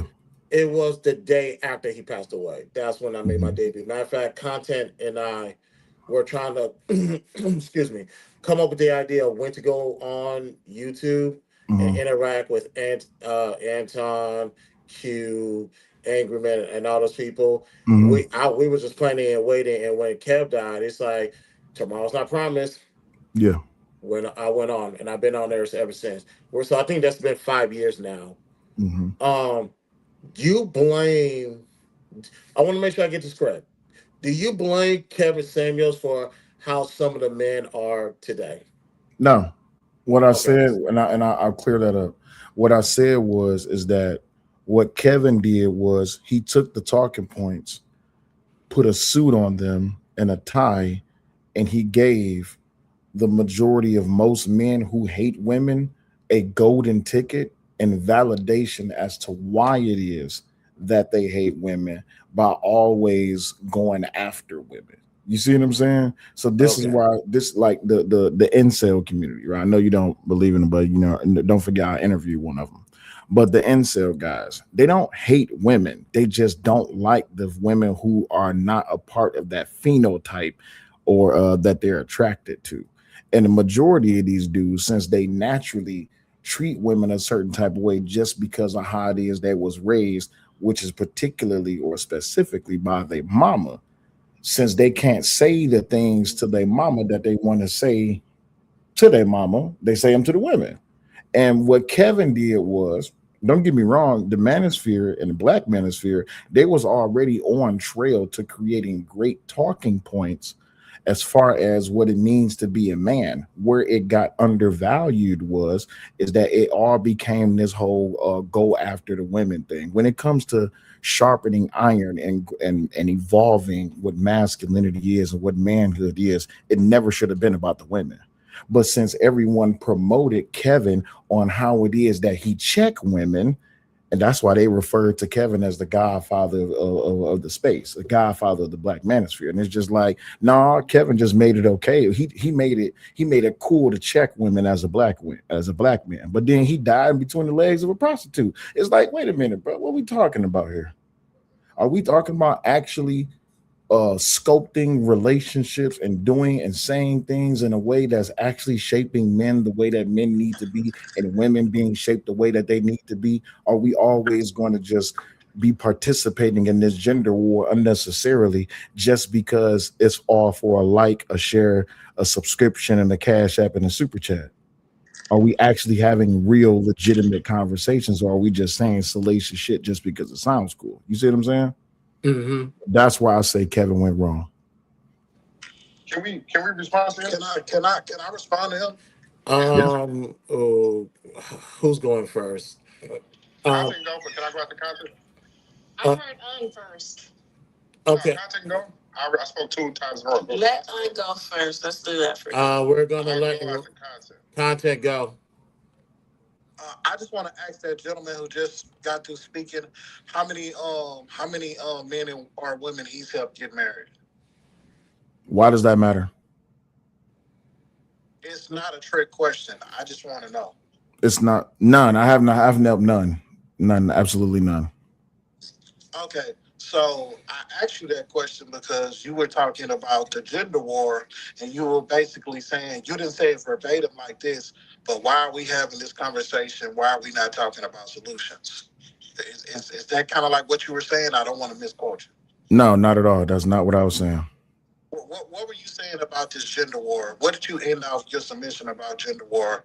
About like you was like, why are we still having this gender war? Like, can you repeat what you said? Because people are doing it for the sake of a cash app, a super chat, and a like, share, and a subscribe. They're trying to grow a career, and becoming prominent and infamous for regurgitating talking points, and they're twisting them to their own narrative just so they can be made famous for it. It's an old Okay. My conversation. bad. I assumed that you was a content creator in this space. That's not right, right? Oh no, I am a content creator, not on Okay, not on perfect. So Clubhouse, you're a on YouTube. content creator in this space, and Mhm. you haven't got anybody married. Why are you making content? Oh, I make political content, but I've stepped away from the relationship converse. I've stepped away from the relationship conversation because what I found is that no one really does want any solutions. They just want to complain on addendum. Okay, well, I can't do nothing but respect that. Obviously, you failed at getting people to come together, so you went a different route as well. So you know what? I'm gonna end my pursuit of this conversation because I would figure that you would have been a hypocrite, but obviously you're not. So Mhm. you know what? I don't have nothing else to say to you. Hey, I appreciate that. So The good I thing, think he I shade I you. I appreciate. Oh, hold on, You. hold on. Give me a second. I appreciate that, but I didn't fail at getting people together. I just recognize that people don't want to be together. They just want to complain. When I recognize Your that people, hold content on, didn't wait, help. hold on for a second. When I recognize It that didn't even people, help your pockets. I'm sorry, say again. Your content didn't help nobody, and it didn't even make you money. My content, well, my pockets didn't depend on my content. I made content because I wanted to. That's number one. Number two, whether people got together or not, that didn't make or shape nor break my pockets. So it's not about me failing at getting people together. I just recognized I was talking to a whole bunch of grown children who wanted to complain about the opposite gender, but yet they love to have sex with the opposite gender, but then complain about it. So how can you say that you want solutions when you're constantly bashing your head up against the wall? In the DSM-5, that's called insanity. So I want to make for context, ladies and gentlemen, the audience on YouTube is night and day comparison to the audience on Clubhouse. That's why the tag on YouTube is right now Clubhouse meets YouTube. This Mhm. is the only commonality between these two worlds is me. but I'm aware of who the content creators are and who they're talking to and who their audience is. Like content has a different audience. I'm aware of who he's talking to. Sell, I'm aware of his audience. Mm-hmm. So it's two different things. So I don't want you guys to get it misconstrued like y'all pulling from the same pool. Trust me and hear me, you guys are not. So I want to make that loud and clear. On where you Yeah, at? I meant that it's no disrespect. It's just Oh, that I thought that the point of making content was to actually make a career out of it. Maybe he's just passionate about the black community and he wanted to get some people together. Either way, he's transitioning to something else. So I'm just gonna leave it at where it is, and I'm gonna pass the mic to. I'm gonna yield to unapologetic. Right. So I don't. For anybody who knows me, know I push back against misandrous and misogynistics, panda puppies, all that. Right. I just call it how I see it. Right. And I'm not a Kevin Samuels fan nor an antagonist, but the level of when his name comes up, with the pushback that we get from what Kevin Samuels did, he was more vile towards the men before he started addressing the women. But you don't hear people talk about that. There was, and the last time I checked, men and women, nobody's above reproach. A black woman is not above reproach because she was designed to have a period, a bleed once a month for a week straight. That does not make you exempt from constructive criticism. Sorry, it don't. Right? And the same level, and then the women that came on his show don't represent all black women. They don't. But they do represent a certain type of woman, a certain type of black woman. Somebody got a hot mic. A lot of black women that came on the show, not all, because some women came on the show and actually sounded rational and logical. Nobody talk about how he engaged with him. He didn't come at them disrespectful or anything like that. And he really didn't come at women disrespectful at all, to be quite honest with you. He gave them even the delusional women that came on there to troll and stuff like that, he just kicked them off the show. He didn't even interact with them, right? But you can't sit here and tell me that there wasn't some women that came on the show that was delusional as fuck. That the way they acted, the way they carried themselves, what they said, how he responded to what they said was relevant. Right? And then my next question would be, why don't Derek Jackson get the same pushback that Kevin Samuels get? Derek Jackson's followers damn near double when he got caught cheating on his motherfucking wife. Because he pandered to black women. He's a panda puppy, right? So Kevin Samuels, to me, his intent was constructive criticism. The last time I checked with constructive criticism, the objective is to have a positive outcome. And then there were women that came on the show that agreed with what Kevin Samuels said, and most of them was married. One woman in particular, he asked her, "What are you on a scale of 1 to 10?" She herself said, "I'm not an 8." Later, but in the moment, she sounded delusional as fuck. Then there was another woman who moved away from the father of her child, who she said was a good father. She went to school in another state, and she regrets moving away from the person that's helping her raise the kid because her expenses went up. That's delusion. So I'm gonna land here. I'm not a fan or an antagonist of Kevin Samuels, but you can't sit here and tell me that man, some of the stuff that he was dealing with on that show, and his response to it wasn't relevant. I land. So here's the thing. What Cell is saying. So to make sure that we're talking about two different audiences, because is correct regarding some of the women that came on the show. They had it coming to them. No one's here trying to defend the women on those shows. Hell That's no. number one. But here's what Cell is talking to. There are women who do not fit the character traits of any of them chicks on that show, but they are uh, being drugged through the YouTube streets as if they were. It's like, bruh, that's not the women you need to be talking to. It's perfect example is Andrea. That's like these goofballs trying to shame Andrea because she's a divorced woman with X amount of kids who, and by the way, are teenagers. They will find a way to shame them. Matter of fact, on yesterday, when you was having that conversation with Goo, what did that goofball Kuza was doing? Trying to find every angle to shame her. And I say, bruh, you are not helping. I had to tell him that 3 times. He kept on calling her a whore. And I said, get your stupid ass to the fucking audience. Because That character trait that you saw yesterday on is the exact person that Will is talking to. Those are the type of men that exist. They get the opportunity to shit on a woman because they cannot do it in their real life. And the one thing that's still added is the woman that you want to shit on is probably your mother. Why don't you keep that same energy for her? They don't want to do that to mama. Mama will backhand the fuck out of them. Goo can't do that because we're online. Cakes can't do that because we're online. Andrea can't do that because we're online. Ash is online. So I'm going to say whatever I want to say because, ladies, forgive me, because she ain't nothing more but a bitch online that can't even touch me. I can say what I want without consequences.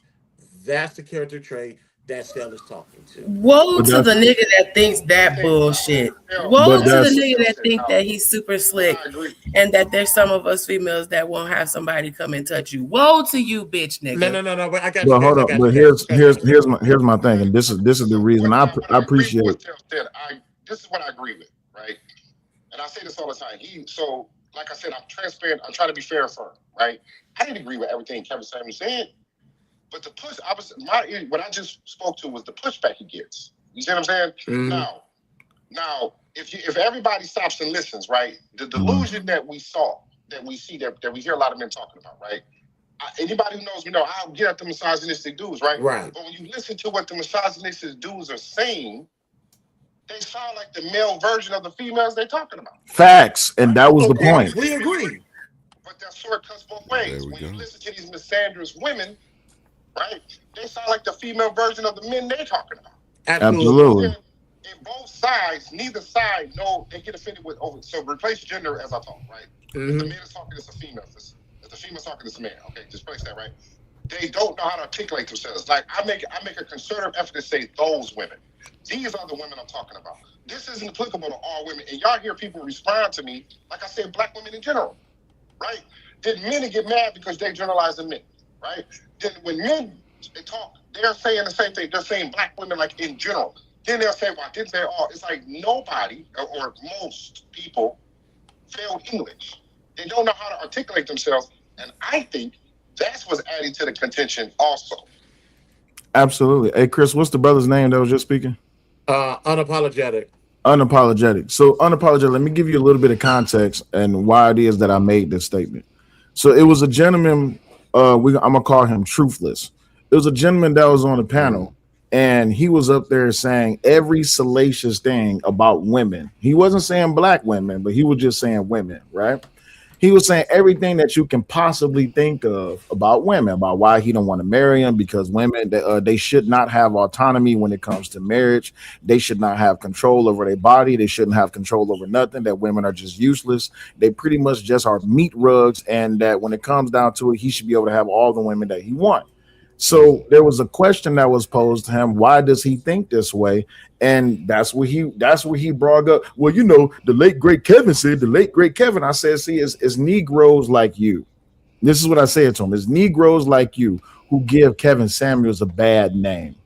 And this is why I say, if it's more than men, if it's more men like you who tarnish the image of Kevin just because you want to hate women, then Kevin was wrong. You see what I'm now? Is it kind of making sense why I'm saying what I said? Yeah, I got you. Yeah. So, and like the crazy thing is, if we could just, if more people would just be honest about the fact that, because the conversation we was having it was about marriage and men saying that it's hard to find a marriageable woman. My thing was, well, first of all, who said that some of you Negroes is marriageable? A lot of y'all say y'all want commitment, but you have children that you don't even want. It doesn't make sense to me. I don't understand how you want a submission from a woman, but you couldn't even give a father to a child that you helped give birth to. Doesn't make sense to me. Right. But see, a lot of dudes get upset when I start speaking the truth like this, because I'm not here to defend men nor to attack women. And all of my messages has always been, when we're talking about men, when we're talking about manhood, masculinity, Let's talk about the men. I don't have nothing to say to do and or nothing towards women because I'm not here to talk about women. If women want to talk about women, then they have a woman that they can go talk to. Come on, me and you, right? Okay, we're gonna talk about pimp then. Hey, Chris, I can barely hear him. Hold on. Let the man land. Ain't nobody been cutting each other off, bro. Stop. Don't start. No, I couldn't hear what you were saying. Well, he can't. To IDC. Woo. Fix your microphone. Fix your microphone for me. Hold up. Mic check. I got you. Yeah, I couldn't understand you what you were good saying. right there when you said I got you. You sounded good. Okay, then. Good. Go ahead. I'm gonna ask you a question. We're gonna execute the women then, right? No, we can't do that though. Say that again. We're gonna okay, let's say you talking to my woman and she listening to what you're saying and saying really what I said. You know what I'm saying? In order to this is my woman, am I supposed to allow that? Now, you forget. Can you tell me what he said, Chris? Because I can't hear him, bro. I'll translate. IDC, go. I said, if I had my woman, right? I talked to my woman, me and my woman, we've been together 3 years. You come up with a plan with her to her, not in front of me. You told her something I never told her, right? She come and tell me about it. And then I look at it like if it's a good or bad thing, depending on what you said. It might be bad. So I tell her, no, this and that and the third. In her mind, it sounds good. She gonna listen to me. She gonna debate me about it, right or wrong, right? Like, whatever. Now here it is. She chose what you said and went against my better judgment, right? So who in the wrong? Am I in the wrong? I don't understand the psychology behind this question. How did, huh? What this got to do with what we was just talking about? I'm trying to understand the psychology behind this question. This is I wrote yellow short bus and licked the windows, bro. This is what that is. What does that to do? Hold on, do we got to entertain? Hold on, later. What? Hey, but what does that to do with what the brother was just talking about? It's all good.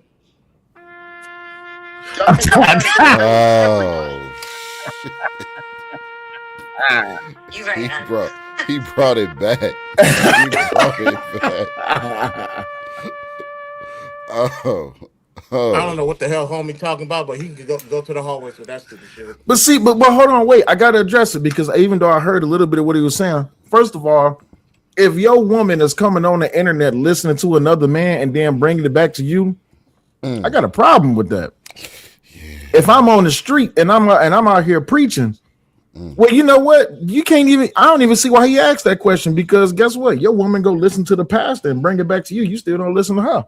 I know why he asked that. Nigga ninjas especially abled. Luke Skywalker especially abled. You niggas is just retarded. That's exactly why he asked that. Bro, what? Ain't no way in the world. Listen, I've been married for a couple of years now, right? Yeah. Oh my God. What's the problem? What's the problem with being married? Don't. The case is going to be case. That's just her. Don't worry about her. What's wrong with being married? Oh, nothing. I'm about to get her married real soon. You're married. She's not. That's probably what it is. Oh, she upset? I got Case family. I got her. I got somebody lined up for her. But yeah, but if my woman came, I got somebody for Case. Hey, you there? Case in point. Go ahead, Sam. My bad. No. First of all, I don't understand how people come up with these delusional correlations. If my woman listen to you and then she bring it back to me, that means she ain't listen to me. What I'm supposed to do about that? First of all, what? How the hell does that even work? So are you saying that your woman went to work and that her boss told her something and she came back and now she trying to tell you how to run your house because her boss told her how to behave at work? I don't even understand. Are you saying that the pastor told her at church that as a woman she's supposed to behave this way? Now she don't want to suck no dick when she get back home. I don't understand. What are you asking me? Can we actually put a pin in the donkey and understand what the hell it is that we talking about? Anything and everything that I just said had absolutely nothing to do with what the hell this Negro just asked me. I know that's why I kicked him out the room. But no, but this is what I mean though. It's Negroes like him who will sit here and say that a woman does not need to have autonomy. That's why he came up with that question. In other words, you don't want your woman to have a brain of her own. Let me ask to all the people on the panel. Let me ask you this real quick question. If your significant other wakes up tomorrow and says, "I don't want to be with you no more," does that mean that you stop being a man or a woman just because your significant other don't want to be with you no more? No, not at Gotta, all. I gotta be what I was before she met me. Come on now. You got to be what you was before she met you, while she was with you, and after she gone. Hell, she might die. She might not make it tonight. You gonna stop being a man? Come on, man. What we doing? That's real. That's why I don't understand people when they get into this conversation about, you know what I'm saying, calculating their wife's pockets into their responsibility and whatnot, because your responsibility was your responsibility before she came along. You know why people like to overcomplicate relationships? Because they have less control over themselves. So they want control over someone else. When really the fundamental understanding the fundamental understanding is that the fundamental understanding needs to be instilled that we don't control anything outside of ourselves. But once you understand and you master self-control, you control everything. Come on now. I got you. So my question to the men is this. So you said something that jumped out at me, right? You said you're talking to the men. That comment where you said you're talking to the men, you don't want to address the women. I'm paraphrasing, but you remember what you said? I said when we're discussing men, why are we bringing up women? Got you. Right. So the reason this is not a gotcha moment, but I'm old enough to remember when there was still remnants of a black community, right? Yeah. And when I was a little badass, right, it was an elder or somebody's parent, male or female, that got me together. Walked me home, got my ass whooped again, right? If a little girl was out here, you know what I'm saying, acting out, somebody's father, somebody's older brother or older male will pull her to the side and give her proactive protection. Okay. So my question to you is this: and this is to the room or to the men, women, you can answer to. We hear a lot of women say this today, and this is fairly new. This is not how it was back in the day. If I ain't related to him, because I ain't fucking him, he can't tell me shit. As in proactive protection, mentorship, advice, right? But if she gets harmed,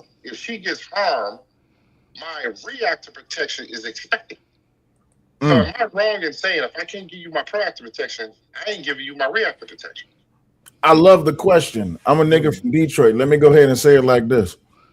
If I'm walking down the street, because I've been in situations like this, I am not one to get a battery put in my back. I'm just not. It's not my job to protect someone that is not under my covering, because I can put myself in a situation where I may not be able to come back home to my children or to my wife. I'm not out here to be saving nobody, because no one was out here to save me. When I was broke, busted, and disgusted, when I was down, I couldn't fend myself. Didn't nobody come pick me up. I had to go ask someone who's living up in the sky to come help me out, and they told me that I gave you everything that you already need.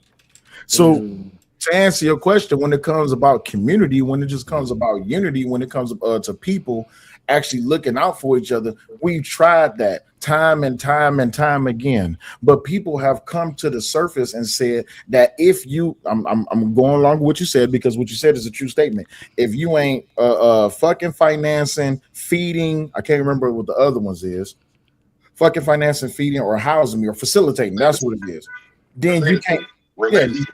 Related to, then you can't. Oh yeah, family, fucking, facilitating, feeding, and all this. If you're not doing those things, you can't check me. All right, then, boo boo. I'm not here to check you. I'm not here to critique you. But when you need help, don't look for help. You see what I'm saying?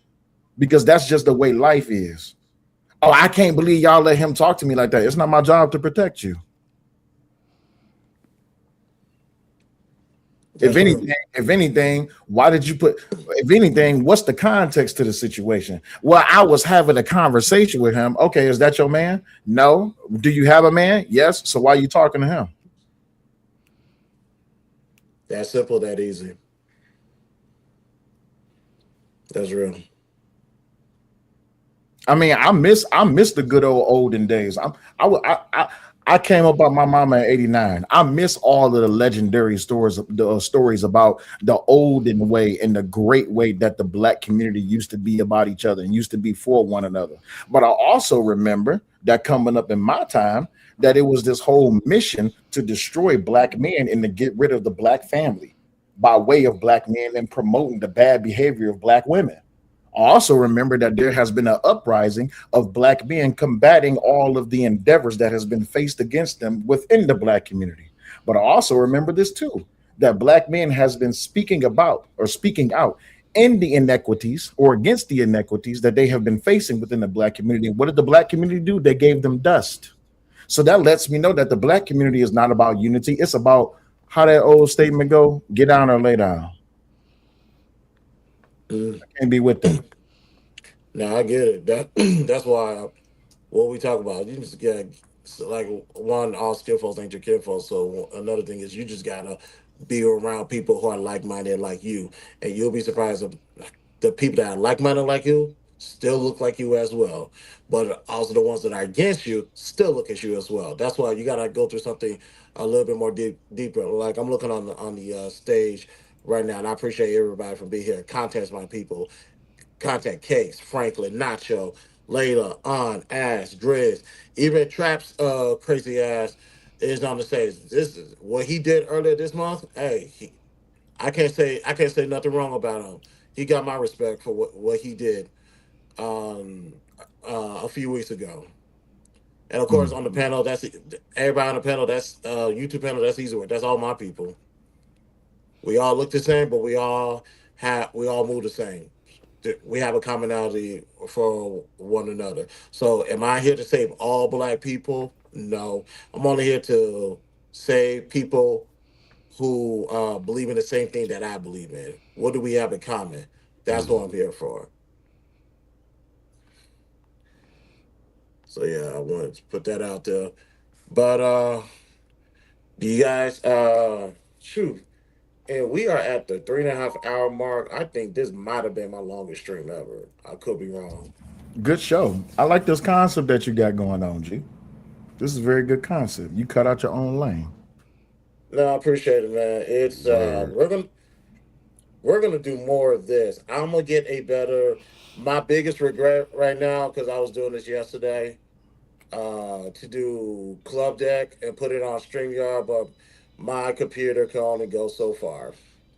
Knowing that what I know now, we're gonna trust me. Me and content, and Swan has been talking about this. We're gonna get that fixed soon.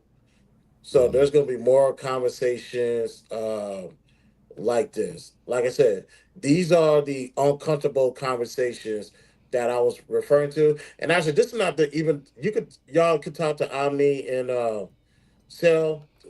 This is not the most uncomfortable conversations that's been had on YouTube. We have talked and discussed far greater things than this. But one thing I always tell people is you got to be comfortable with being uncomfortable. And if this lane is going to get you there, trust me, I'm gonna widen this bitch all the way for so everybody's welcome. But I appreciate you guys. So before we end it, like I said, Raw got $25, Cell got 75, Cakes held out, and she got her $100. So shout out to all of the um Cash App winners. And like I said, we're going to do this again once we reach 1,500 subscribers. Now, one more thing before we go. This is the start of the 12th season of our YouTube show. Um, Salute to that.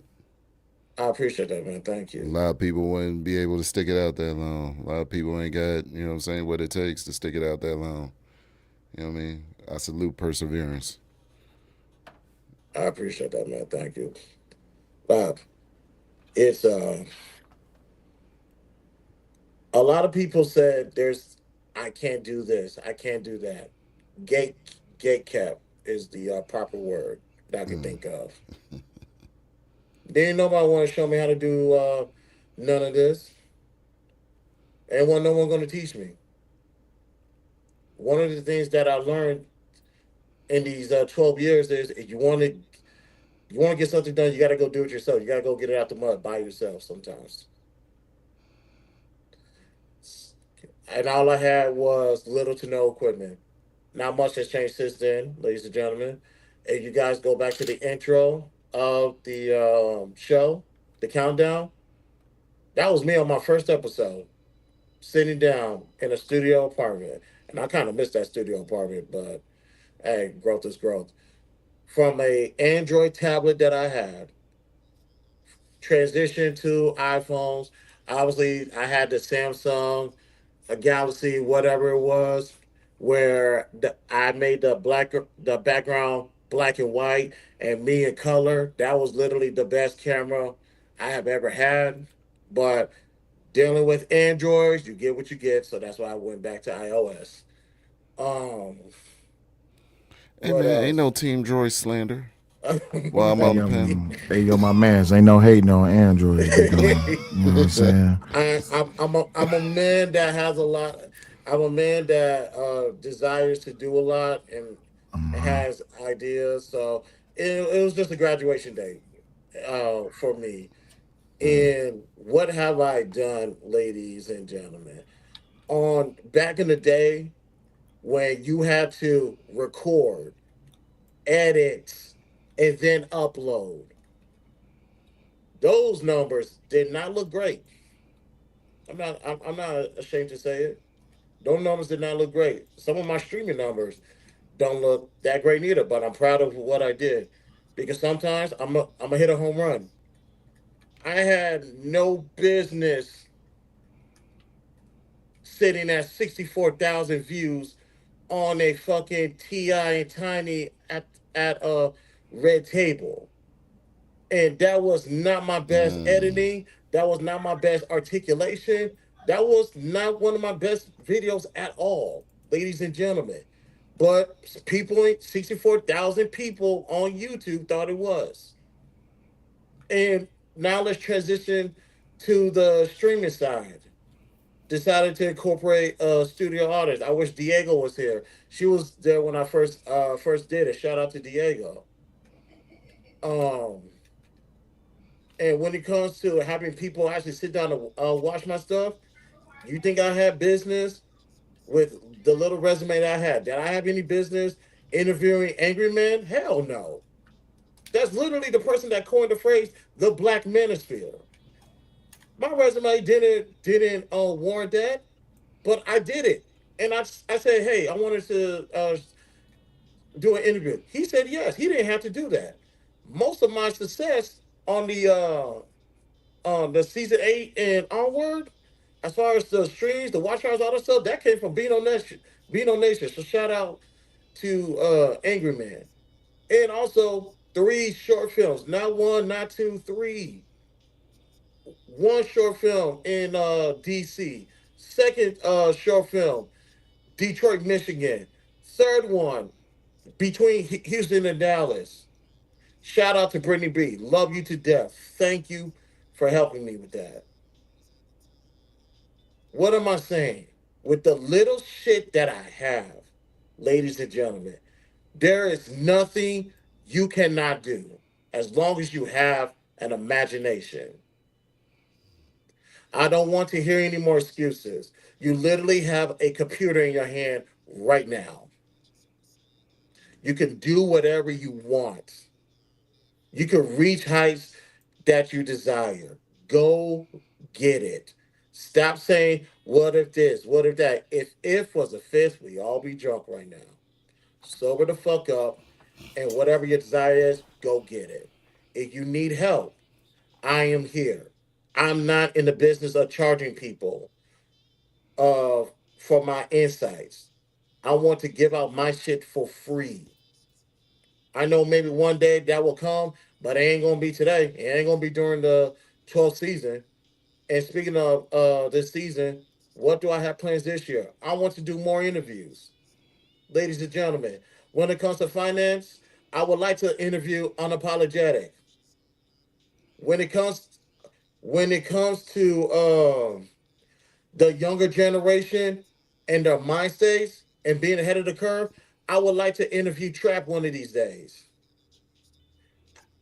The couple of weeks that I have known Cakes, I would like to have a conversation with her one of these days. My brother Omni is on the panel. I'd like to have a conversation with them. And when it comes to these talking points and trying to navigate through them, what makes sense, what don't make sense, and what works for you, I'm gonna say it right here, right now. I would love to have a one-on-one conversation with PhD. I would love to do that one of these days. And also, Whisper of Doubts, that trailer that I put at every beginning of the show, we're going to start the series very soon. And once we're done with the series, about my thought process on how I got to that based off of that trailer, we're going to transition that into another short film. And I'm doing all of this with a fucking cell phone. If I can do this, I expect everybody that can hear me, that can see me, y'all got the resources. Y'all should be able to blow me out the water. And I'll be right there to celebrate with you because I'm proud of you. Do not let no more people say you can't do it. Yes, the fuck you can. You know why? Because I did it. So go out there and get that shit. Because I'm proud of you guys. I know you guys got it in you. Word And up, ladies and that's real gentlemen, that was spill. last call. So anybody on the Clubhouse? I think we're going to keep the stage open on Clubhouse. I'm end it on YouTube and sign out. But does anybody got any final words? Clubhouse, stay right there. We're going to keep the stage open. Any final words for the YouTube audience? Man, Chris, it's been great seeing you grow over the years ever since I came across you. Real strong minded brother. You know what I'm saying? Honest, thorough brother. I appreciate you. You know what I mean? I will forever have your back because I know you got mine. And you know what I'm saying? Like what you said was real spill, man. Like you can do it. We're in the age. Listen. Salute to you not only on the 1,000, but also because you recently graduated, right? You recently graduated? Yeah, last Okay. year, March of last year. Yes, sir. March of last year, I graduated March of this year. And let me tell you, Congrats. I was working my ass off, understanding coding, you know what I'm saying, binary and all of this. You know what I'm saying? I got my BS. We on the BTSI show. I got my BS in IT. You know what I'm Yes, saying? sir. So we can talk to the machine in plain English and get results. Do not squander this opportunity, people. Please do not squander this opportunity. I had to learn so many different coding languages, aka computer languages, in order to speak to machines to get results. We're now in an era where you can talk to the machine in plain English and get results. Please take advantage. Peace, love, health, wealth to everybody on the panel, everybody that's in your clubhouse, everybody everywhere that's watching this.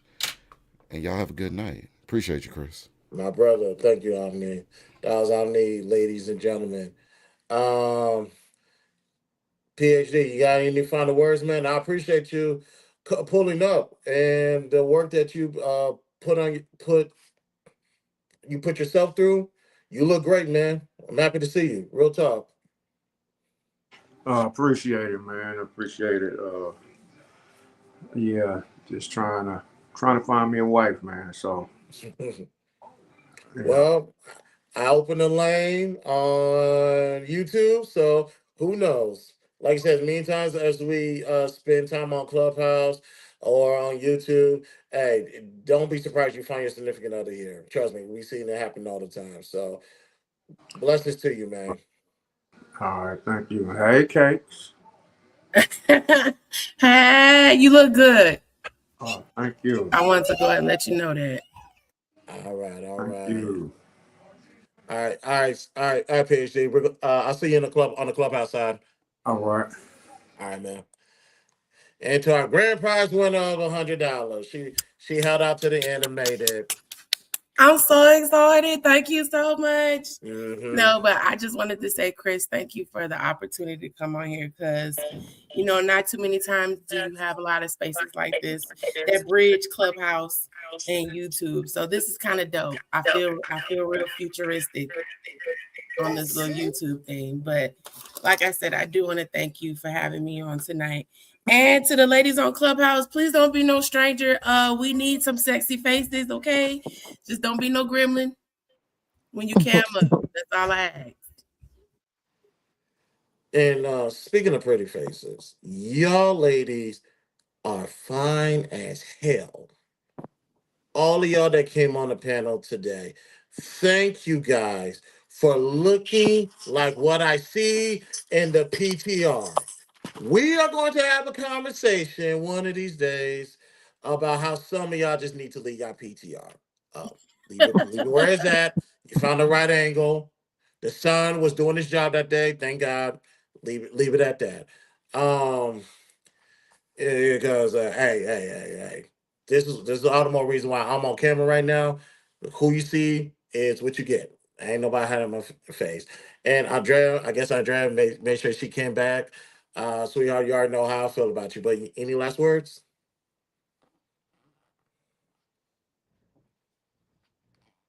Don't worry, it's just us and however many people's watching on YouTube.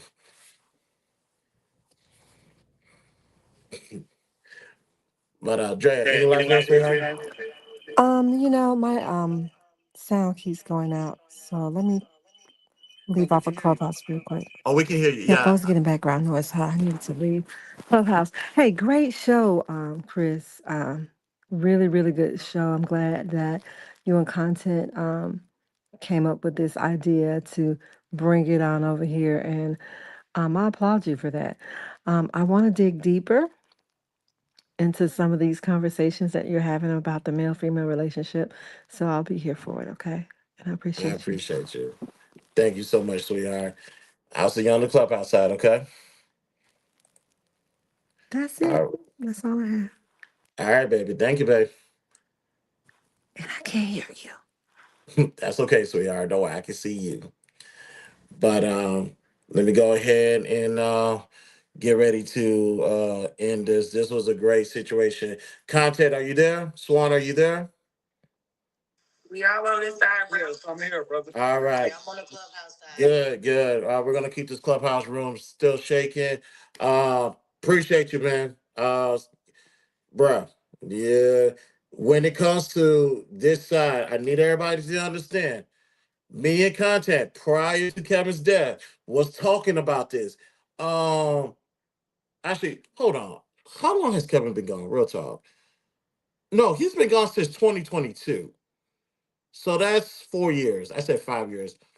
Me and Contact was having this conversation the spring, maybe a couple of months before his passing, about That's me. true. Yeah, about me actually coming on this side of YouTube. I always been on YouTube. That was easy work. So I'm talking about coming on as Sel will call it the EBT side of YouTube or the chitlin side. And I just dub it the Fight Club sector. So I appreciate my brother, man, for playing a part in the growth of the BTSI show. So to that, bro, I appreciate you. Thank you, my guy. And Swan is that pit bull, and I say that in a good way. Is that pit bull is going to keep people honest. She don't give a damn how you feel. She don't give a damn about your height or weight. She'll find the tallest stepping stool and get in your face. And I don't know why short people drive big cars, but that's neither here nor there. So, with that, Swan, sweetheart, you know I love you. Thank you. And ironically, y'all two about 4.5 hours away from me. So definitely sometime this year we gotta link up. When I come out to Dallas. So Yeah, let's do an event. You know, I do a boat party every year for my birthday, but let's do an event this summer. okay. We'll definitely plan that. especially with the how my schedule don't free the fuck up. We're definitely gonna talk about that. But to YouTube, Clubhouse and Clubhouse, you guys know it's all love. It's all love. Been here since September 2021 of season 2, and only been gone for like 3 months. Came back, ain't shit changed, and we just keep it shaking. So to the Clubhouse sides, thank you. YouTube, you already know what it is. It's the 12th season, but let's go ahead and get out of here. More content like this, subscribe, share, like, follow my social. Links are located in the description. Shout out to all of my subscribers. Let's get to 1,500 so we can do another Cash App giveaway. Participant waives all rights to privacy. And we're going to go ahead and slide on out of here. Thank you guys for tuning in. BTSI Show. Christopher J. Talk to y'all later. Peace out, man. Like an extraterrestrial, extraterrestrial. Doctor? Like I don't belong. I feel like I don't belong. Like I don't belong. I feel like I don't belong. Extraterrestrial, extraterrestrial, extraterrestrial, extraterrestrial. Like I don't belong. I feel like I don't belong. Like I don't belong. I feel like I don't belong. Extraterrestrial, extraterrestrial, extraterrestrial. It's a myth. Hey, don't even worry about it.